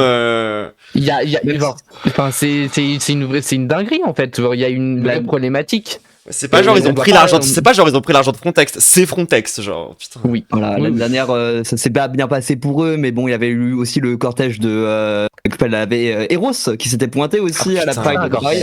C'était Oui, pas un c'est pas un cortège, cortège. il s'était mis devant et ensuite il s'était Ouais. fait dégager et il s'était fait Oui, insulter voilà. pendant Eros, par pour ceux qui Virginie connaissent pas, Despentes. c'est le collectif du coup vraiment homo-nationaliste, mais qui l'assume pleinement. Quoi. C'est des gays racistes et transphobes qui se sont tous réunis entre eux pour être très normal entre eux dans la vision qu'ils ont de la normalité, à savoir C'est être le des cousin- bères complètement gays. Ça, c'est le cousin gay de Nemesis en gros. Ouais, c'est vraiment, c'est Nemesis gay, genre C'est le vraiment les même gens. logo. C'est exactement le même logo mais avec un homme. C'est vrai. Et la Pride, enfin l'intérêt LGBT, la Pride de Paris, s'est fait un peu saucer à un moment donné sur leur affiche de l'année dernière, parce que il y avait, alors bon, ils ont pris une vague de morts parce que il y avait une meuf avec un voile et un pins de 3 cm et demi aux couleurs de la Palestine, et donc pour l'affiche, mais qui tapait un faf aussi, oui, pardon. Oui. Mais en interne, le flag et d'autres assos, notamment, enfin voilà, d'autres assos ont fait pression pour que, alors je crois pas que l'affiche de cette année soit sortie, mais pour que ça se reproduise plus et que Mais ça va bien 2 Bah, il y avait secondes d'être politique, soit pas de politique dans mon mouvement de revendication. Bah déjà, il y avait eu les coupes des financements notamment, de subventions. Voilà, je cherchais le terme, désolé. Des subventions qui faisaient direct extrêmement peur évidemment à l'orga. Donc voilà. Et du coup, pour le collectif Eros, alors non, le logo de collectif Eros n'est pas exactement le logo de Nemesis avec un homme, c'est encore pire que ça. Ça, c'est le logo de Nemesis de base. On dirait Oui, non, mais une c'est marque similaire. de bière forte. Ah oui. On dirait une Oui. putain de marque de bière forte. Oui. J'ai un peu envie d'en boire là tout de suite. Pour Atlas. Attends. Je vois ça, ça me donne soif. C'est une Atlas. Ça me donne soif, ça me donne vraiment soif. Genre, je dois bien l'admettre. J'avoue là, c'est Atlas / Pax Coded. Donc oui. Chaîne de Malal Pastoïcien. Non mais c'est trop ça. Perturbé, genre. la bière forte. Je sais plus ce qu'on disait. Pardon, désolé. Oui, c'est ça. La Atlas m'a perturbé. J'ai pensé à son. Non mais quand j'ai vu ça, il fallait que j'en parle. Mais en fait, juste genre, venez à la Pride des banlieues, ça va être trop bien. On va gueuler fort. À la fin, on n'aura plus de voix et ça va être juste incroyable. Exactement. Et Voilà. c'est parfois. Et à la fin, si vous êtes dans le cortège de l'OST, vous serez bleu parce que l'année dernière, on avait des fumis qui ont fait que tout le monde était bleu dans le cortège et que quand je me lavais, j'avais du bleu qui partait de moi pendant genre 2 semaines. Oh, wow. Voilà, du coup, si votre transition goal c'est les navis, n'hésitez pas à rejoindre du coup le cortège de l'OST, évidemment. C'est ça. Non, puis surtout, on en parle souvent en fait de ce sentiment qu'on peut vite avoir d'être isolé. Qui est un sentiment qui est d'autant plus fort parfois du coup en banlieue, dans les endroits où les associations trans sont moins fortes, dans les endroits où il y a moins cet aspect communautaire qui est développé. Justement, la Pride des banlieues, ça sert aussi à ça. Ça sert aussi à faire communauté, ça sert aussi à se rencontrer entre nous, à se poser des questions. Enfin, moi, j'ai rencontré les gens avec qui on a fait la section locale de l'OST de Grenoble. À la base, c'est des gens que j'avais rencontrés dans une Pride, la Pride il y a 2 ou 3 ans, je crois, de Grenoble, avec qui du coup on a fini par créer cette section-là, quoi. Donc, c'est vraiment un moment pour justement, voilà, ça, ne pas rester seul. Avoir accès aussi en vrai à du soin, parce que du coup ces rencontres là que vous allez faire pendant la Pride, c'est des gens qui peuvent vous aider à avoir accès derrière à la transition, tout simplement. C'est des gens qui peuvent vous permettre derrière d'avoir accès aux hormones, d'avoir accès à parfois des logements. C'est aussi là que vous pouvez rencontrer parfois les gens avec qui vous pourrez faire coloc, parce que vous le savez peut-être, et on va en venir justement, je vais en profiter pour faire un petit pont sur le sujet de cette Pride, la question du logement, parce que justement dans cette question communautaire où la Pride c'est un endroit où on fait communauté, je dirais que l'autre endroit central dans notre communauté, spécifiquement chez nous, en termes de communauté, de faire communauté, d'exister en tant que communauté, c'est justement le logement. C'est le fait qu'on vive quasiment toutes en coloc. C'est le fait qu'on soit toutes tout le temps, genre dans ces espèces d'espaces un peu secondaires du logement des villes, et qu'on se rencontre comme ça, qu'on existe comme ça. Et donc, ça tombe bien, puisque c'est le thème de cette Pride de cette année, parce que du coup, chaque Pride des banlieues apporte un sujet central, en plus des autres, et aujourd'hui donc, enfin dans 4 jours, c'est la question du logement. Ouais, cette année, mais cette année une fois encore, on marche pour un logement digne pour tous. C'était déjà notre mot d'ordre en 2022, où on demandait entre autres 10 000 places d'hébergement d'urgence en Seine-Saint-Denis hors hôtels sociaux qui qui sont trop souvent la solution de facilité des pouvoirs publics et qui répondent pas du tout ni aux besoins ni à la problématique en général, qui ne résolvent rien. Et cette année, malheureusement, on marche entre autres pour 15 000 places d'hébergement d'urgence en Seine-Saint-Denis, puisque la situation s'est aggravée, la crise entre très gros guillemets, parce qu'il n'y a rien de naturel là-dedans. C'est pas une catastrophe, etc. C'est complètement organisé et c'est aggravé partout en France, en banlieue particulièrement, dans le 93 notamment, et dans les colonies d'outre-mer, c'est encore plus le cas. Et c'est un pardon, on m'avait dit de pas lire le chat, mais du coup je vois une question sur comment on arrive à ce chiffre. Il est calculé sur le nombre de personnes sans réponse, sans proposition d'hébergement dans le 93, que ce soit sur les nombres de personnes qui se retrouvent sans réponse du 115, donc qui répond à ça, mais également le nombre de personnes qui ne sollicitent pas le 115. Peut-être préciser un peu ce que c'est. Ouais, bien sûr. Donc le 115, c'est le SAMU social, et c'est notamment par ce biais-là que rentrent les demandes de places en hébergement d'urgence, que ça peut être attribué et qui est complètement saturé. Non, justement, c'est pas les chiffres du SAMU social, justement, c'est les chiffres de la mission prévention des expulsions du 93, dans la mesure où alors j'ai plus les chiffres en tête, mince, mais en tout cas c'est une minorité il y a une importante part de personnes qui ne sollicitent pas ou plus le 115 car il est complètement saturé, qui n'arrivent pas à obtenir un interlocuteur, sans même parler d'un logement ou d'une place à l'arrivée. Et donc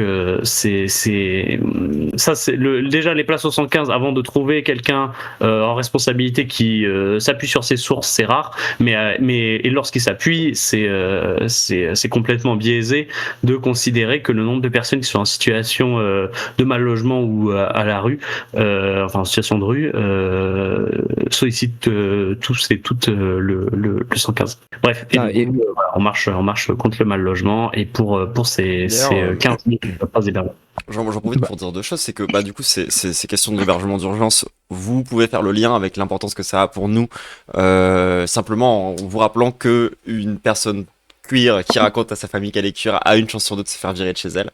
Et quand c'est ça, en fait on n'a pas toujours le cercle social qui peut nous accueillir par rapport à ça. Et puis ensuite voilà, petite auto-promo aussi, on a un gros sujet sur le mal logement qui arrive justement avec Écharpe bientôt sur la chaîne. On va revenir un petit peu en détail sur ces questions de le 115 saturé, etc.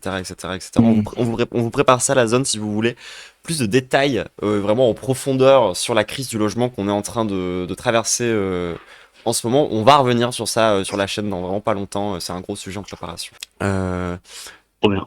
Et donc du coup, il y a vous avez des revendications spécifiques par rapport aux questions du logement dans cette Pride que vous allez demander par exemple à la mairie. Ouais. On a publié une tribune. N'hésitez pas à la lire, à la signer, etc. Qu'on a adressé au préfet du 93 et puis aux élus locaux, mais les principaux responsables de la crise du logement, c'est l'État et donc le préfet. Enfin, les élus locaux ont le département a quelques délégations, mais le cœur des compétences sur le logement, sur l'hébergement, etc. c'est l'État par le biais de ses préfets. Ouais, et du coup on a organisé, on a publié des articles quoi, à retrouver sur notre site. On a organisé une table ronde avec notamment la semaine dernière avec Utopia 56, Révolution permanente, la mission prévention des expulsions dans le 93 et le maire de Saint-Denis, Bali Bagayoko, qui a fait une partie, qui a participé au début de cette table ronde parce qu'on considère que à l'abandon de l'État sur toutes les thématiques du mal logement et notamment comme tu l'as dit sur entre autres les expulsions dont pour nos frères et sœurs et Adelph. La question des expulsions, la question du prix aussi beaucoup, parce que faut rappeler que Paris c'est peut-être une des 3 villes les plus chères au monde. Ouais. Oui. Et Attends, Lyra, tu voulais dire quelque chose? Sauf si Archie avait justement envie de rebondir là-dessus, moi je peux rebondir après.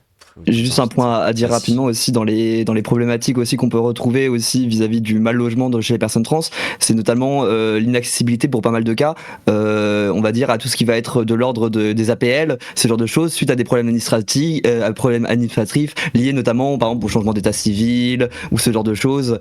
Donc voilà, c'est aussi une spécificité notamment qui peut apparaître aussi via les problèmes administratifs dans lesquels on peut être plongé assez souvent, en sachant que déjà de base le nombre de problèmes administratifs qu'il y a vis-à-vis de la CAF, ce genre de choses est immense, alors qu'en plus si vous ajoutez des problématiques spécifiques aux personnes trans, ça devient absolument un enfer. C'est ça, il suffit par exemple de changer d'état civil et tes factures ne sont plus à ton nom et du coup tu n'as plus de logement techniquement.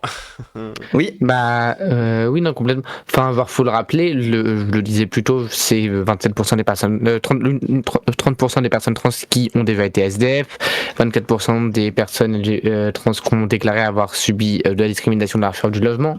Mais en fait, ça, c'est la partie immergée de l'iceberg. À côté, ce qu'on va constater, c'est que même, déjà, il y a plein de trans qui ne vont pas aller ne vont pas rentrer dans les comptes. Mais en plus de ça, en fait, quand on trouve un logement, il y a des fortes chances que ce soit pas un logement décent. Enfin là, je le regarde, j'avais noté quelques chiffres, mais déjà ce que tu disais sur les colocs, moi je connais plein de meufs qui se sont retrouvées à 15, non peut-être pas à 15, mais tu vas dire, mais à 5 à 5 dans un appart où t'avais 3 chambres, ce qui était pas possible, du coup fait que t'as aucune vie privée. Et à Saint-Denis, en Seine-Saint-Denis précisément par exemple, qui est là où pour beaucoup d'entre nous on va aller parce que c'est un des départements les moins chers au niveau de logement en France. T'as environ 30 000 logements qui sont indignes, qui sont jugés indignes et insalubres. Et en fait, c'est vers ce genre de logement qu'on va se tourner, parce qu'en fait, les logements clean tenus par des belles agences ou des grandes boîtes, en fait, ils vont pas vouloir de nous. Et en fait, il faut aussi le rappeler. Tout ça, comme l'a dit la camarade, c'est quelque chose qui est organisé, c'est de la spéculation. À Paris, c'est de la spéculation parce que c'est pour les bourgeois de l'étranger, c'est pour les bourgeois qui veulent un pied-à-terre à Paris. Paris est un paradis fiscal, mais que sur le logement et que pour les gens issus des Émirats Arabes Unis, il faut le savoir. Il n'y a aucune taxe. C'est une vraie folie. Il y a eu aujourd'hui, là en plus, en Seine-Saint-Denis, notamment à Saint-Denis et à Saint-Ouen, les JO, ça a causé une gentrification de baisers, ce qui fait que les loyers ils ont augmenté de fou, et donc pour trouver un appart c'est extrêmement dur. On parlait aussi du nettoyage des SDF qu'il y a eu aussi pour les JO et qui a aussi du coup touché beaucoup en plus des personnes disons SDF, migrantes, etc. et tout, aussi les personnes trans qui se retrouvaient à la rue, forcément. Non mais clairement. Et en fait, encore une fois, tout ça revient. Je suis désolé, je suis vraiment la meuf qui va revenir à chaque fois sur la question de la classe, mais en fait, assez littéralement, il y a deux groupes sociaux. Il y a deux groupes sociaux qui nous volent. Il y a 2 groupes sociaux qui nous volent. C'est les patrons qui nous volent la plus-value, qui nous volent le fruit de notre travail, littéralement. Et c'est les proprios qui, après que les patrons qui nous volent, sur le peu que les patrons nous filent, ils nous volent ce qui nous reste pour qu'on paye un loyer. On doit payer. T'habites à Paris, tu vas payer la moitié de ton salaire, de ton petit salaire, parce que vas-y, t'es trans, t'as pas réussi à trouver un taf qui soit pas payé au SMIC, et même moitié, t'es gentil. T'as un SMIC, t'es gentil, c'est ça, genre, et qui vont te prendre genre c'est enfin merci, C'est une dinguerie, merci à eux pour leur qui gratuite, enfin, mais juste genre, c'est une folie. Juste pour pouvoir bénéficier d'un truc qui est genre des besoins humains, à savoir se nourrir et se loger, tu vois, genre les trucs de base. Et à côté, genre les logements qu'on va avoir, je sais que il y a pas mal je sais qu'à Saint-Denis, on a le CPES qui est genre un collectif de quartier qui s'organise un peu là-dessus, enfin genre ADDF, il y a les ascenseurs fonctionnent pas, pendant les canicules l'année dernière, le bailleur social il a coupé l'eau, ce qui fait que les gens ont vraiment été acheter des palettes d'eau et ont monté les escaliers parce qu'en fait il y avait des personnes qui avaient plus d'eau en plein milieu d'une canicule dans des apparts qui sont des passoires thermiques, où il y a un effet de serre de baiser. Enfin, c'est une folie. Et en fait, il faut qu'on réalise oui, il y a une situation qui est critique sur la question du logement. Mais oui, comme le disent des camarades, comme le disent les gens dans le chat, genre, ça se limite pas uniquement à la Seine-Saint-Denis ou même à la région parisienne ou même à la France. C'est aussi dans les colonies françaises actuelles. Enfin, il y a une vraie dingue. C'est un vrai problème. Et vas-y, c'est une folie. Et il faut qu'on s'organise collectivement.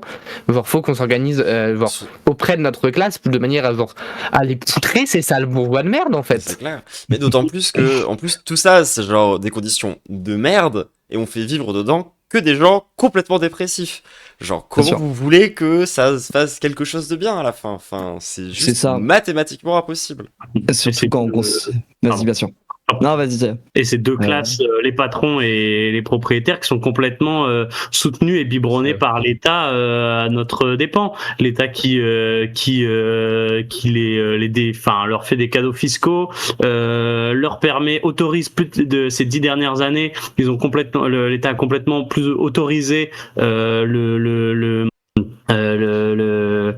la recherche de profit sur le logement en autorisant toujours plus de trucs foncières, enfin vous comprenez, j'ai plus le mot mais vas-y, et en menaçant en permanence l'encadrement des loyers, qui est une pauvre mesure du bout du doigt indexée sur le coût du privé, enfin c'est complètement soutenu parce que c'est ça qu'ils veulent, c'est toujours repousser les classes précaires et prolétaires.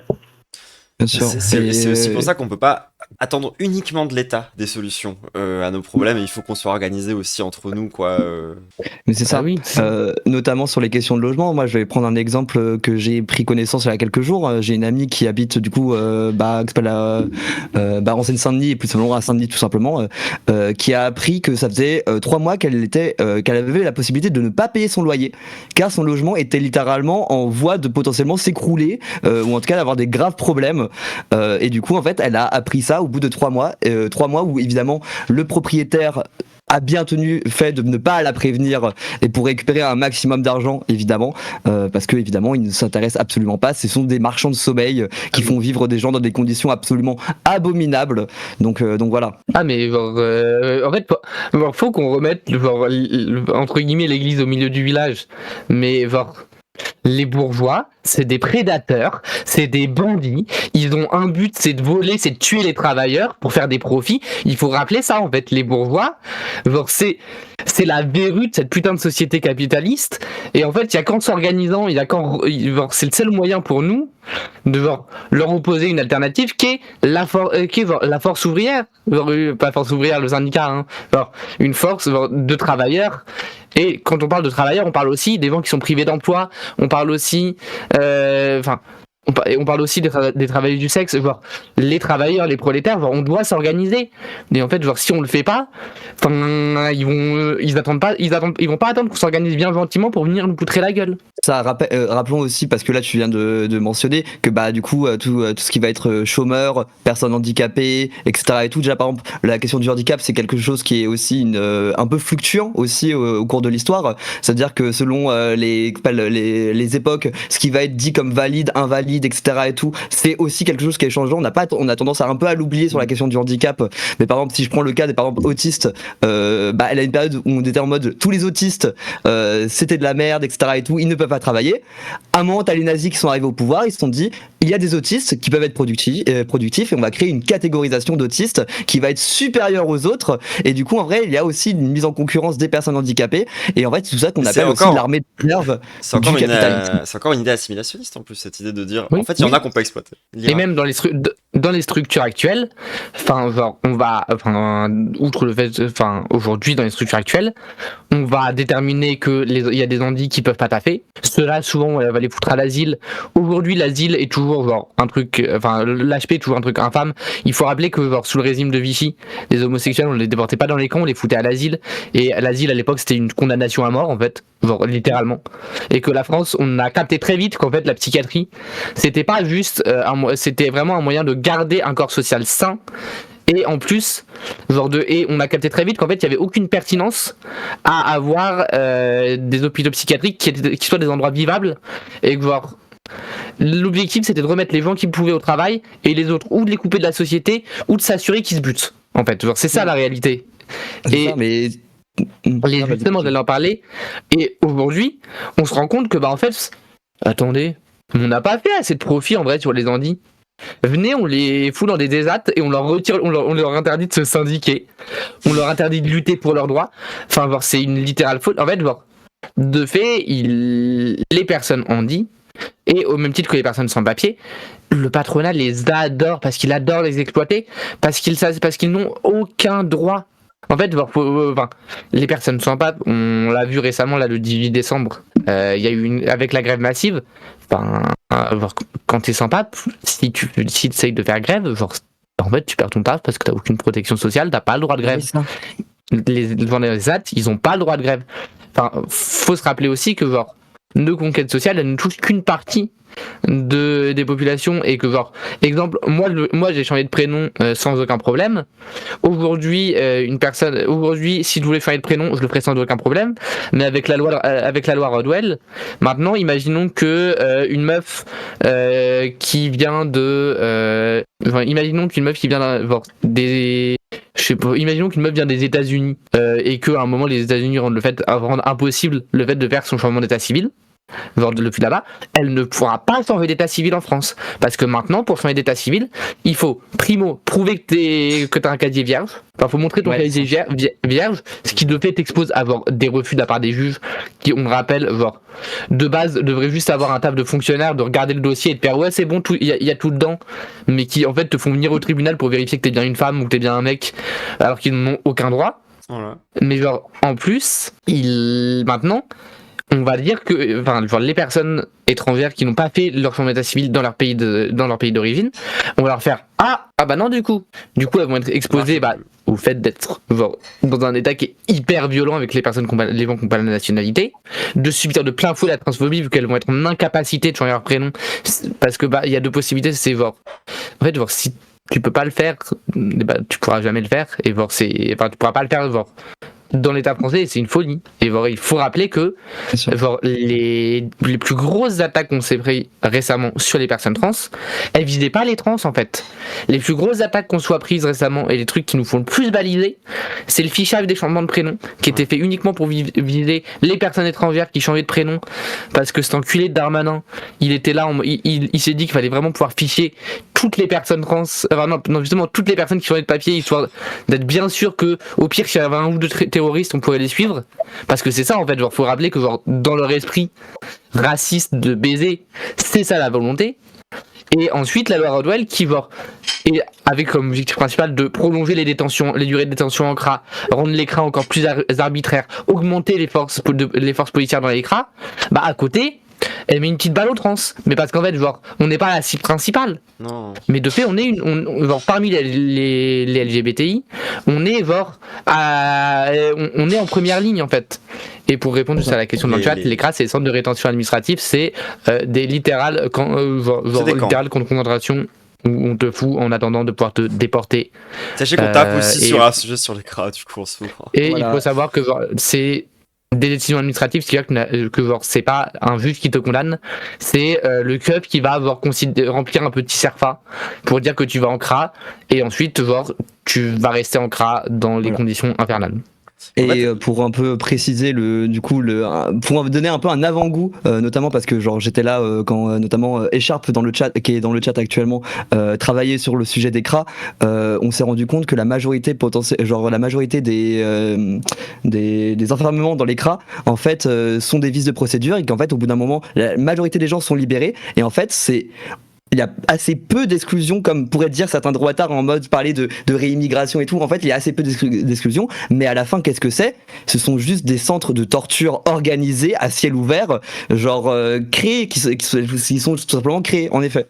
Et que ce soit un engrenage qui contribue à péter les camps, le passage en CRA, et retour dans un système où tu peux espérer avoir une nuit ici, une nuit là, mais le passage en CRA mais en fait te fume, et ensuite la rue filme.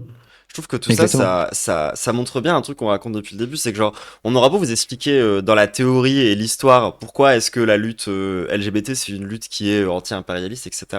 Mais en fait quand on pratique la lutte, on s'en rend très vite compte, parce qu'en fait on est assez vite mis face au même problème que les autres militants antiracistes, anti-impérialistes, en fait, parce que en termes de répression administrative, on est sur les mêmes sujets. Par rapport à plein de questions, en fait, on se rend compte que on lutte pour à peu près les mêmes choses, et quand on se prend une attaque de l'un côté, ça retombe sur l'autre, et etc. C'est aussi là où on voit que cette question où parfois on remet en question justement la dimension internationaliste, anti-impérialiste du mouvement LGBT. En fait, quand tu le vis, ce truc-là, quand tu milites, quand tu luttes, et quand tu regardes c'est quoi les questions sur lesquelles il faut qu'on se concentre, sur les choses où il faut que ça change, tu vois que c'est la même chose en fait que les sans-papes, tu vois que c'est la même chose que pas mal d'autres gens qui sont marginalisés en fait dans cette société, quoi. C'est ça. Et j'aimerais aussi revenir sur un point qui a été évoqué tout à l'heure, notamment sur alors je sais plus si la loi est passée ou elle est en voie de passer vis-à-vis du casier vierge pour le changement de l'état civil. Je sais plus déjà où elle en est la loi, si vous pouvez juste me répondre à ça tout de suite. Ah, pas de souci. Mais du coup en fait, étant donné que nous sommes aussi genre marginalisés, etc. et tout, que soit des personnes qui finissent du coup SDF, qui peuvent avoir maintes et maintes problèmes, et du coup avoir un rapport des fois à l'illégalité sur pas mal d'aspects en fait, et qui du coup risque d'avoir un casier qui n'est pas vierge par définition. Et c'est en vrai jeter aussi sous le bus tous nos sœurs qui finissent et tous nos frères qui finissent tout simplement incarcérés, sous bracelet, ce genre de choses. Et pour le coup c'est, on va dire, parmi les fanges de nos communautés, de nos classes, qui sont les plus réprimées à l'heure actuelle. Je viens de regarder, c'est passé en première lecture à l'Assemblée. Et il faut savoir d'ailleurs que nous on a parlé de Wardwell parce que à chaque fois qu'il y a des initiatives, il faut leur donner le nom des putains de bourgeois qui l'a créé en fait, parce que c'est littéralement eux les responsables. Mais eux ils l'ont appelé la loi philippine en rapport à la. Mais quelle bande de fils de pute! Mais parce que leur objectif. La loi, l'objectif notamment, c'était de simplifier l'expulsion des personnes sous OQTF. Seulement qu'on le rappelle, la France est l'un des pays qui donne le plus d'OQTF. Je connais des gens qui sont pris des OQTF parce qu'ils étaient en manifestation. Tu peux aussi prendre juste une OQTF parce que l'administration est trop lente. Genre parfois tu fais tout parfaitement, tu vas pas en manif, tu fais tout pour être intégré au maximum, et juste genre l'administration a pris trop de temps et ça a dépassé les délais, tu prends une OQTF. C'est arrivé à Masquer. Allez voir la vidéo de Masquer sur YouTube, il en a parlé. Qui pour le coup je trouve une des meilleures vidéos, genre pour Nico Normie, pour comprendre ce que c'est que réellement une OQTF, et faire comprendre la dinguerie que c'est que vivre, parce qu'elle est pleine d'humour, etc. et tout, et en plus c'est une figure qu'on n'imagine pas prendre une OQTF parce que youtubeur à succès tout simplement.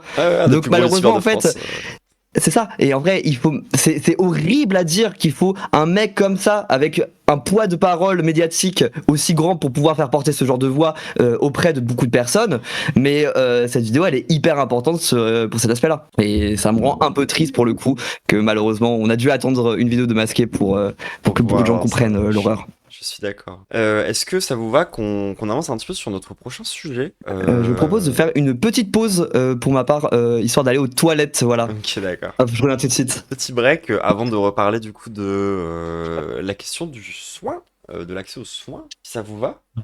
Bon, reprenons un peu quand même, notamment sur la Ça question veut dire du désert médical on se concentre là-dessus. Voilà, carrément, du désert médical que, de ce que j'ai compris aussi un peu dans la discussion au préalable, était une des revendications de la Pride de l'année dernière. Du coup, en vrai, si vous pouvez peut-être d'abord faire un petit point sur vos revendications que vous avez eues sur la question du désert médical et ensuite peut-être dérouler un peu sur la question autour de ce sujet-là. Je pense que ça pourrait être un bon angle. Ouais, carrément. L'année dernière, on marché pour des milliards dans la santé, pas dans l'armement, parce que comme chaque année, on fait face à une augmentation du budget de l'armée avec toute la logique d'encadrement et des franges précaires, etc. Là où des coupes des coupes réelles dans le budget de la santé et des menaces médiatiques, politiques sur l'aide médicale d'État, sur les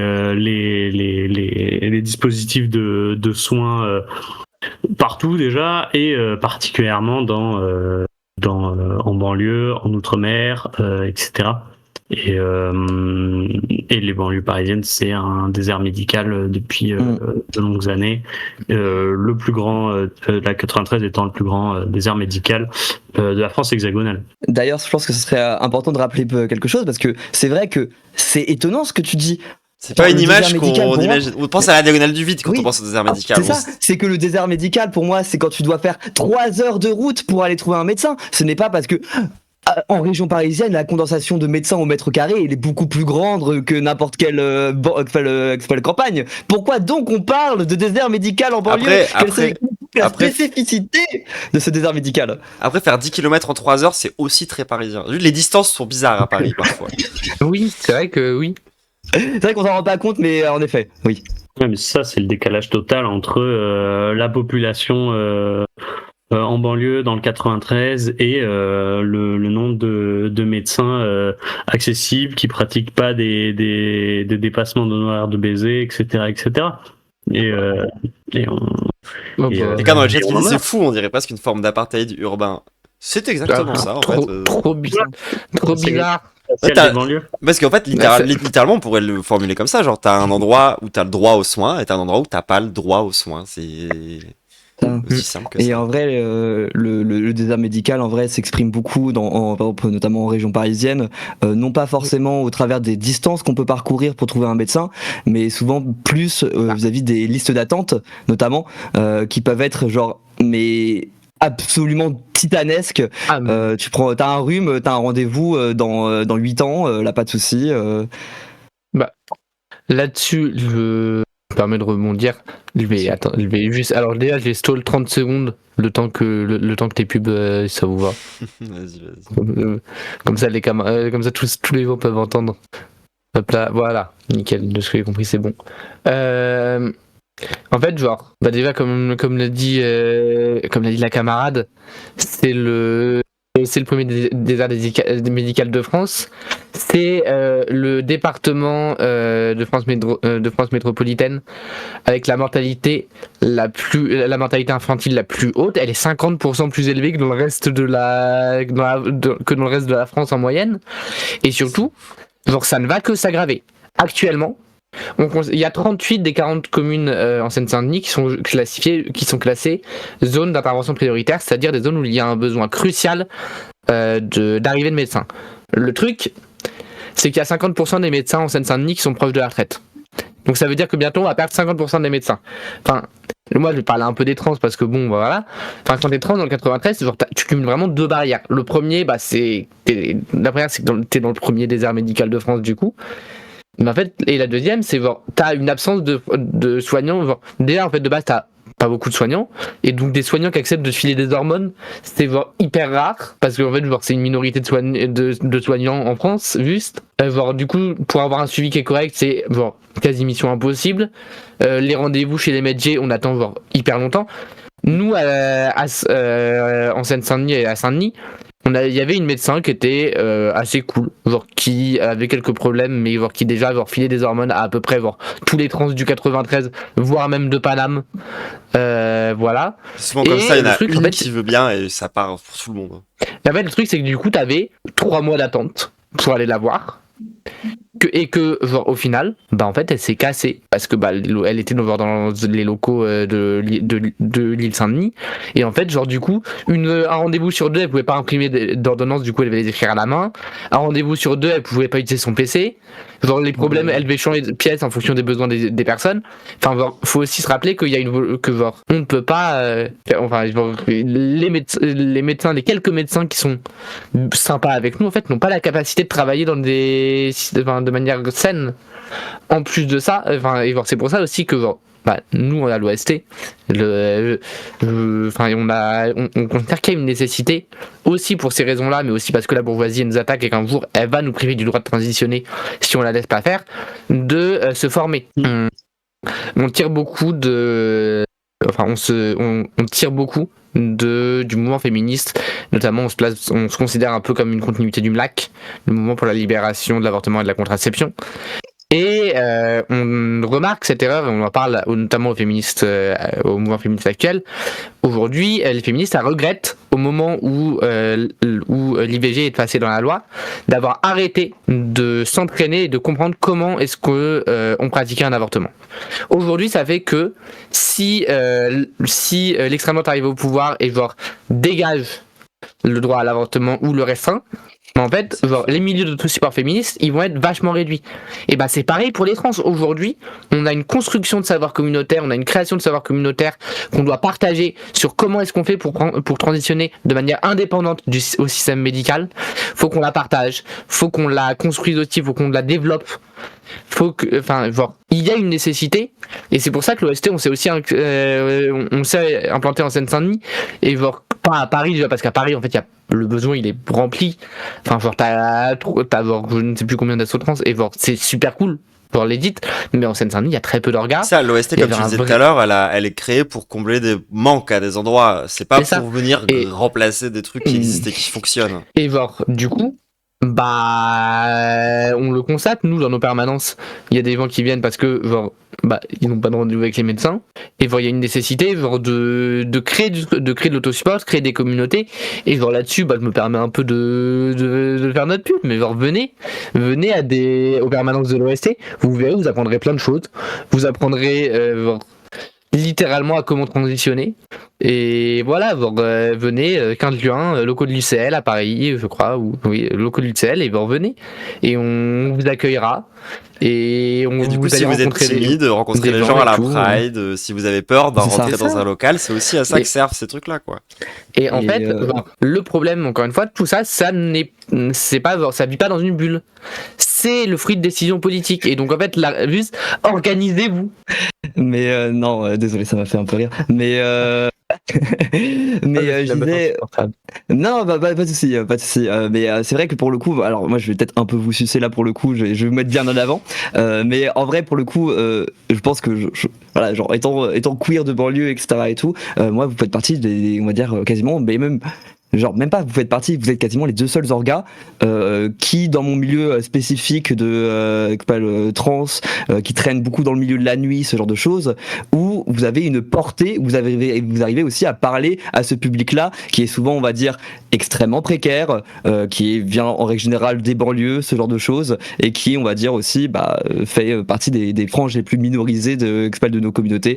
Donc, en vrai, franchement, j'aimerais vous envoyer en tant que trans de banlieue, vous envoyer un énorme big up pour tout le travail que vous faites d'un point de vue militant, parce que c'est important de souligner quand même. C'était dans cette idée-là que depuis 2022, on a créé des dispositifs de soins communautaires, que ce soit, et c'est dans un objectif de prendre soin immédiatement de nos camarades, de nos adelphes, etc., mais même de contribuer à la mise en réseau de personnes qui, par leur précarité, par leur marginalité, etc., sont coupées de réseaux, des quelques strates de réseau complètement absents de nos territoires. Et donc, lorsque on a créé il y a 3 ans la distrib, lorsqu'on a créé il y a 2 ans le projet Take Care qui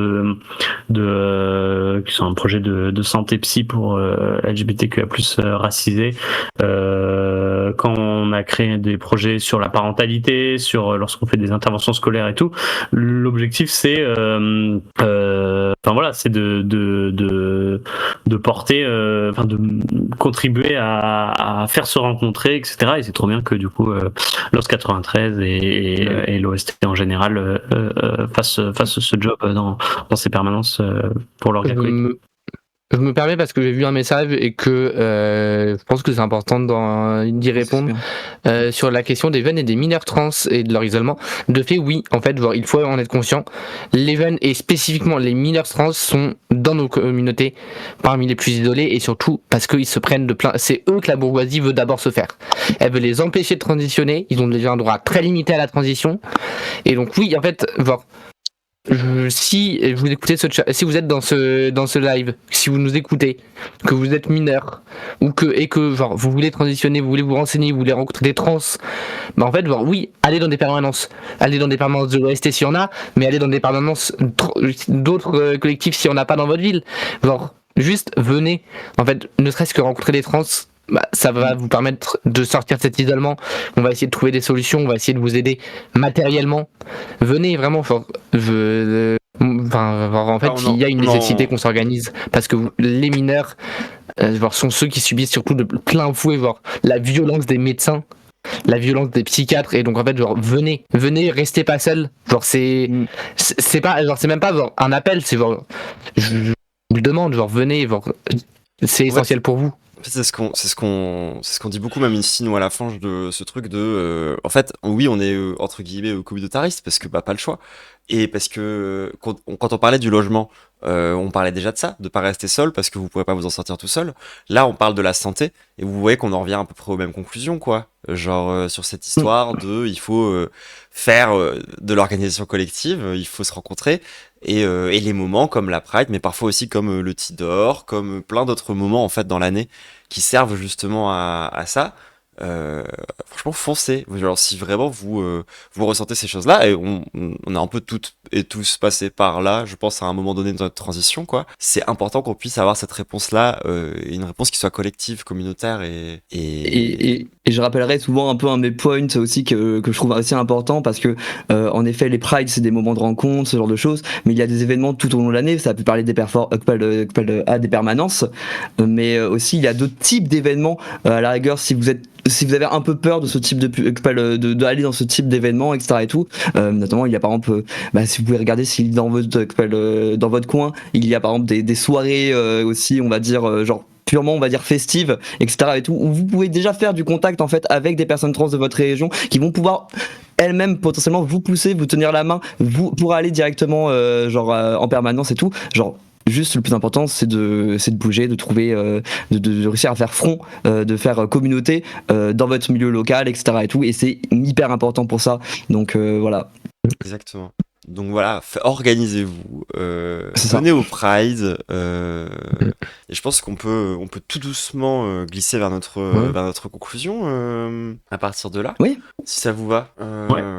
On a abordé un peu tous les sujets qu'on voulait aborder. Attendez, je réfléchis. Est-ce qu'on ferait pas peut-être à la rigueur une petite partie questions-réponses avec le chat, vous inquiétez pas, c'est nous qui allons, je pense, pick up les différentes questions. Les questions, donc, exactement. Étant donné qu'on a permet juste à Rinard, oui, parce que juste quelqu'un qui demandait si en étant infirmier et pas formé il pouvait rejoindre l'OST. Oui. Mais tout le monde peut rejoindre l'OST, y compris les personnes cisgenres. Je sais que ça peut vous paraître fou, mais c'est réel. Hein. Oui. Ce sont toujours des amours. Les cis à l'OST sont des amours. Donc ce sont les meilleurs camarades. En même temps, c'est les plus en forme, j'ai envie de te dire. Voilà. Oui, tu pourrais être utile en tant qu'infirmier. Vraiment, oui. Je pense que c'est même une pierre importante à l'édifice, clairement. Hein. C'est ce genre d'allié qu'il faut aller chercher aussi. Donc voilà. Est-ce qu'il y aurait du coup, j'ai pas de question. Quelqu'un qui demandait, du coup vous avez répondu dans le chat, mais je pense que c'est important de le dire à voix haute, du coup. Quelqu'un qui demandait du coup comment est-ce qu'on rejoint l'OST alors que le site est down. Du coup il y a des moyens de contacter l'OST, notamment via des mails. Contact @orgasolitrans.fr ou organisation des solidarités trans sans aucun accent et tout collé @gmail.com. Cependant, il est plus pertinent si vous savez quelle est la section la plus proche de chez vous, de contacter directement la section par mail, par Instagram, par Twitter si elle a Twitter, par Blue Sky si elle a Blue Sky. Venir nous rencontrer du coup dans les manifs et les différents trucs. Excuse-moi, je t'ai coupé. Bon, non, voilà, oui. C'est vraiment ça. C'est bon. Venez, on est ventis. Vous verrez, on fait peur, on crie fort, mais on est ventis. Est-ce qu'il y aurait d'autres questions dans le chat? Je sais, on a des grosses voix, mais c'est normal. C'est vrai, oui, des c'est épaules ça. larges. On fume aussi. beaucoup, notamment. Genre, moi, je fume beaucoup de clopes. C'est ma voix de tata fumeuse, c'est normal. Ah, mais c'est ça. Ne vous inquiétez pas. Ah, le nombre de 6 lorsqu'ils m'ont cloque, j'ai fait non. Ah non, juste je fume.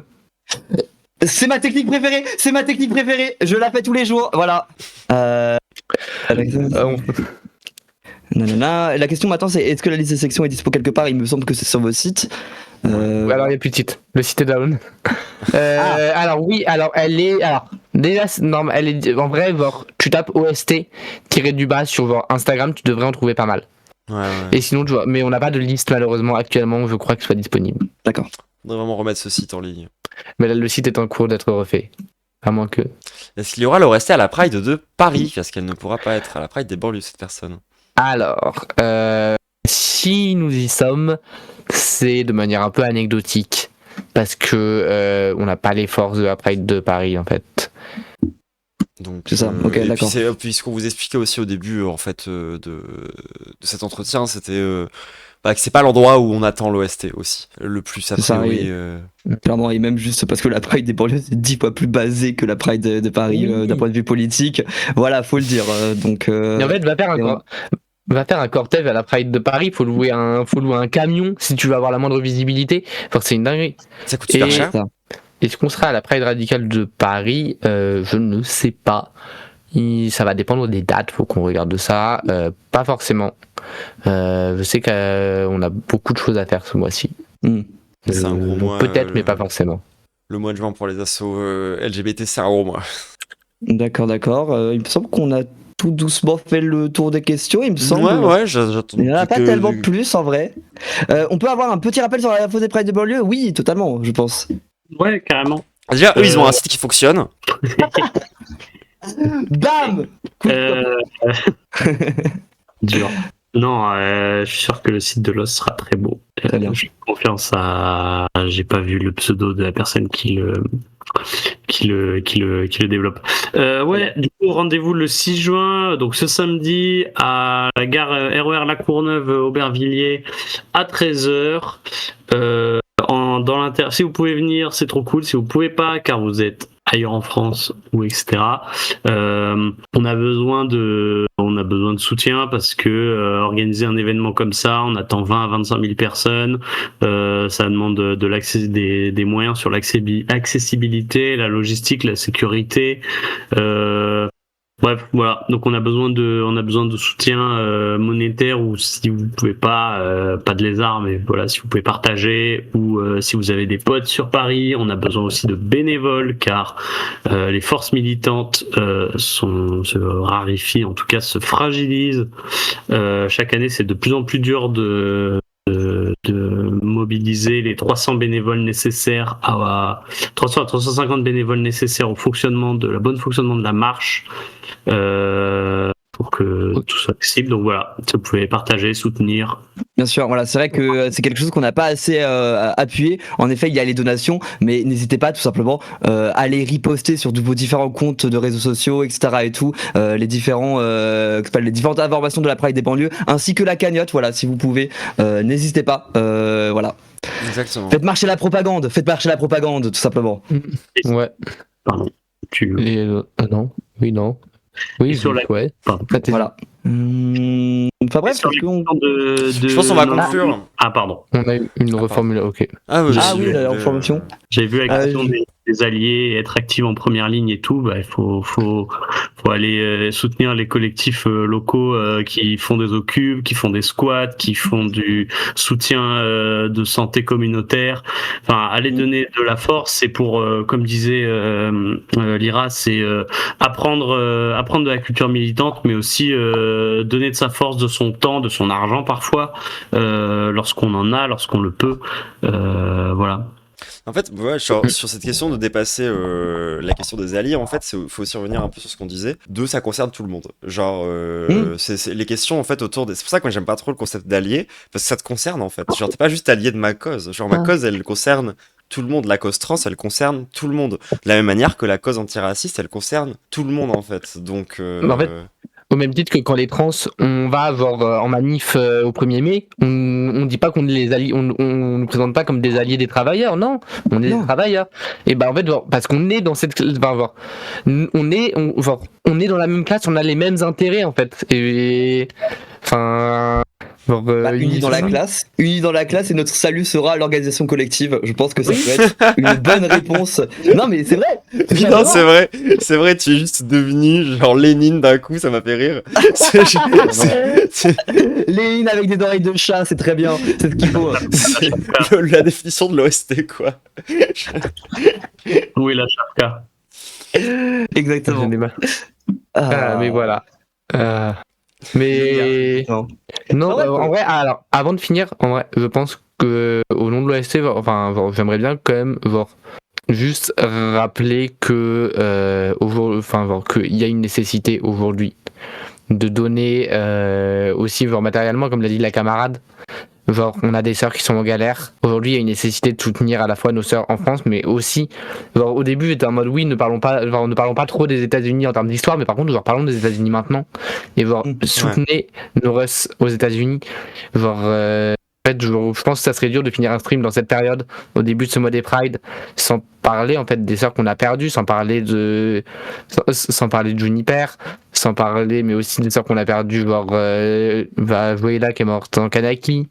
Genre il y a une nécessité en fait de se rappeler aussi que genre en fait on perd des vents. Enfin il y a je me serais senti, je pense qu'il y a une nécessité de se rappeler ça, de se rappeler que genre nos morts elles sont éternelles, que nos martyrs, que ce soit Kadaïdi au canal Tounes, elles sont éternelles. Enfin genre il y a une réalité de nos conditions. Et je suis désolé de tuer l'ambiance en fait, mais voilà, je pense que c'était bien de finir sur cette note. T'as raison sur rappeler c'est quoi le danger existentiel qui pèse sur notre communauté. C'est important, je pense. T'as raison. Du coup, je pense qu'on peut passer du coup à la conclusion un peu de cette discussion. On est déjà on a déjà bien attaqué. On a déjà bien attaqué la conclusion. On est déjà bien dedans pour être parfaitement honnête. C'est vrai. Donc écoutez, c'est le moment de rappeler de rejoindre la Pride des banlieues, que ça soit juste en tant que personne qui va venir marcher ou peut-être l'année prochaine aussi venir filer un coup de main parce que comme tu disais, on a toujours besoin de bras dans ces moments-là. Rappeler du coup de donner sur la cagnotte, ça on l'a déjà bien fait. Et je dirais quand même aussi, notamment pour les personnes qui posent des questions des alliés et tout, en l'occurrence, ce type d'événements sont portés quand même par des personnes qui sont précarisées et qui n'ont pas forcément toute l'énergie aussi de donner de la force autant que certaines personnes cis pourraient par exemple donner, etc. et tout. Donc en vrai, si vous voulez des alliés conséquents, s'il y a bien un terrain sur lequel on peut vous attendre, c'est de nous aider directement. Voilà. Tout simplement.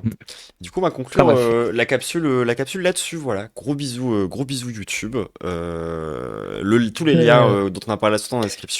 N'hésite surtout pas à les checker. Et surtout, voilà. Gros bisous. Bye bye. Gros bisous. Voilà. Les patrons.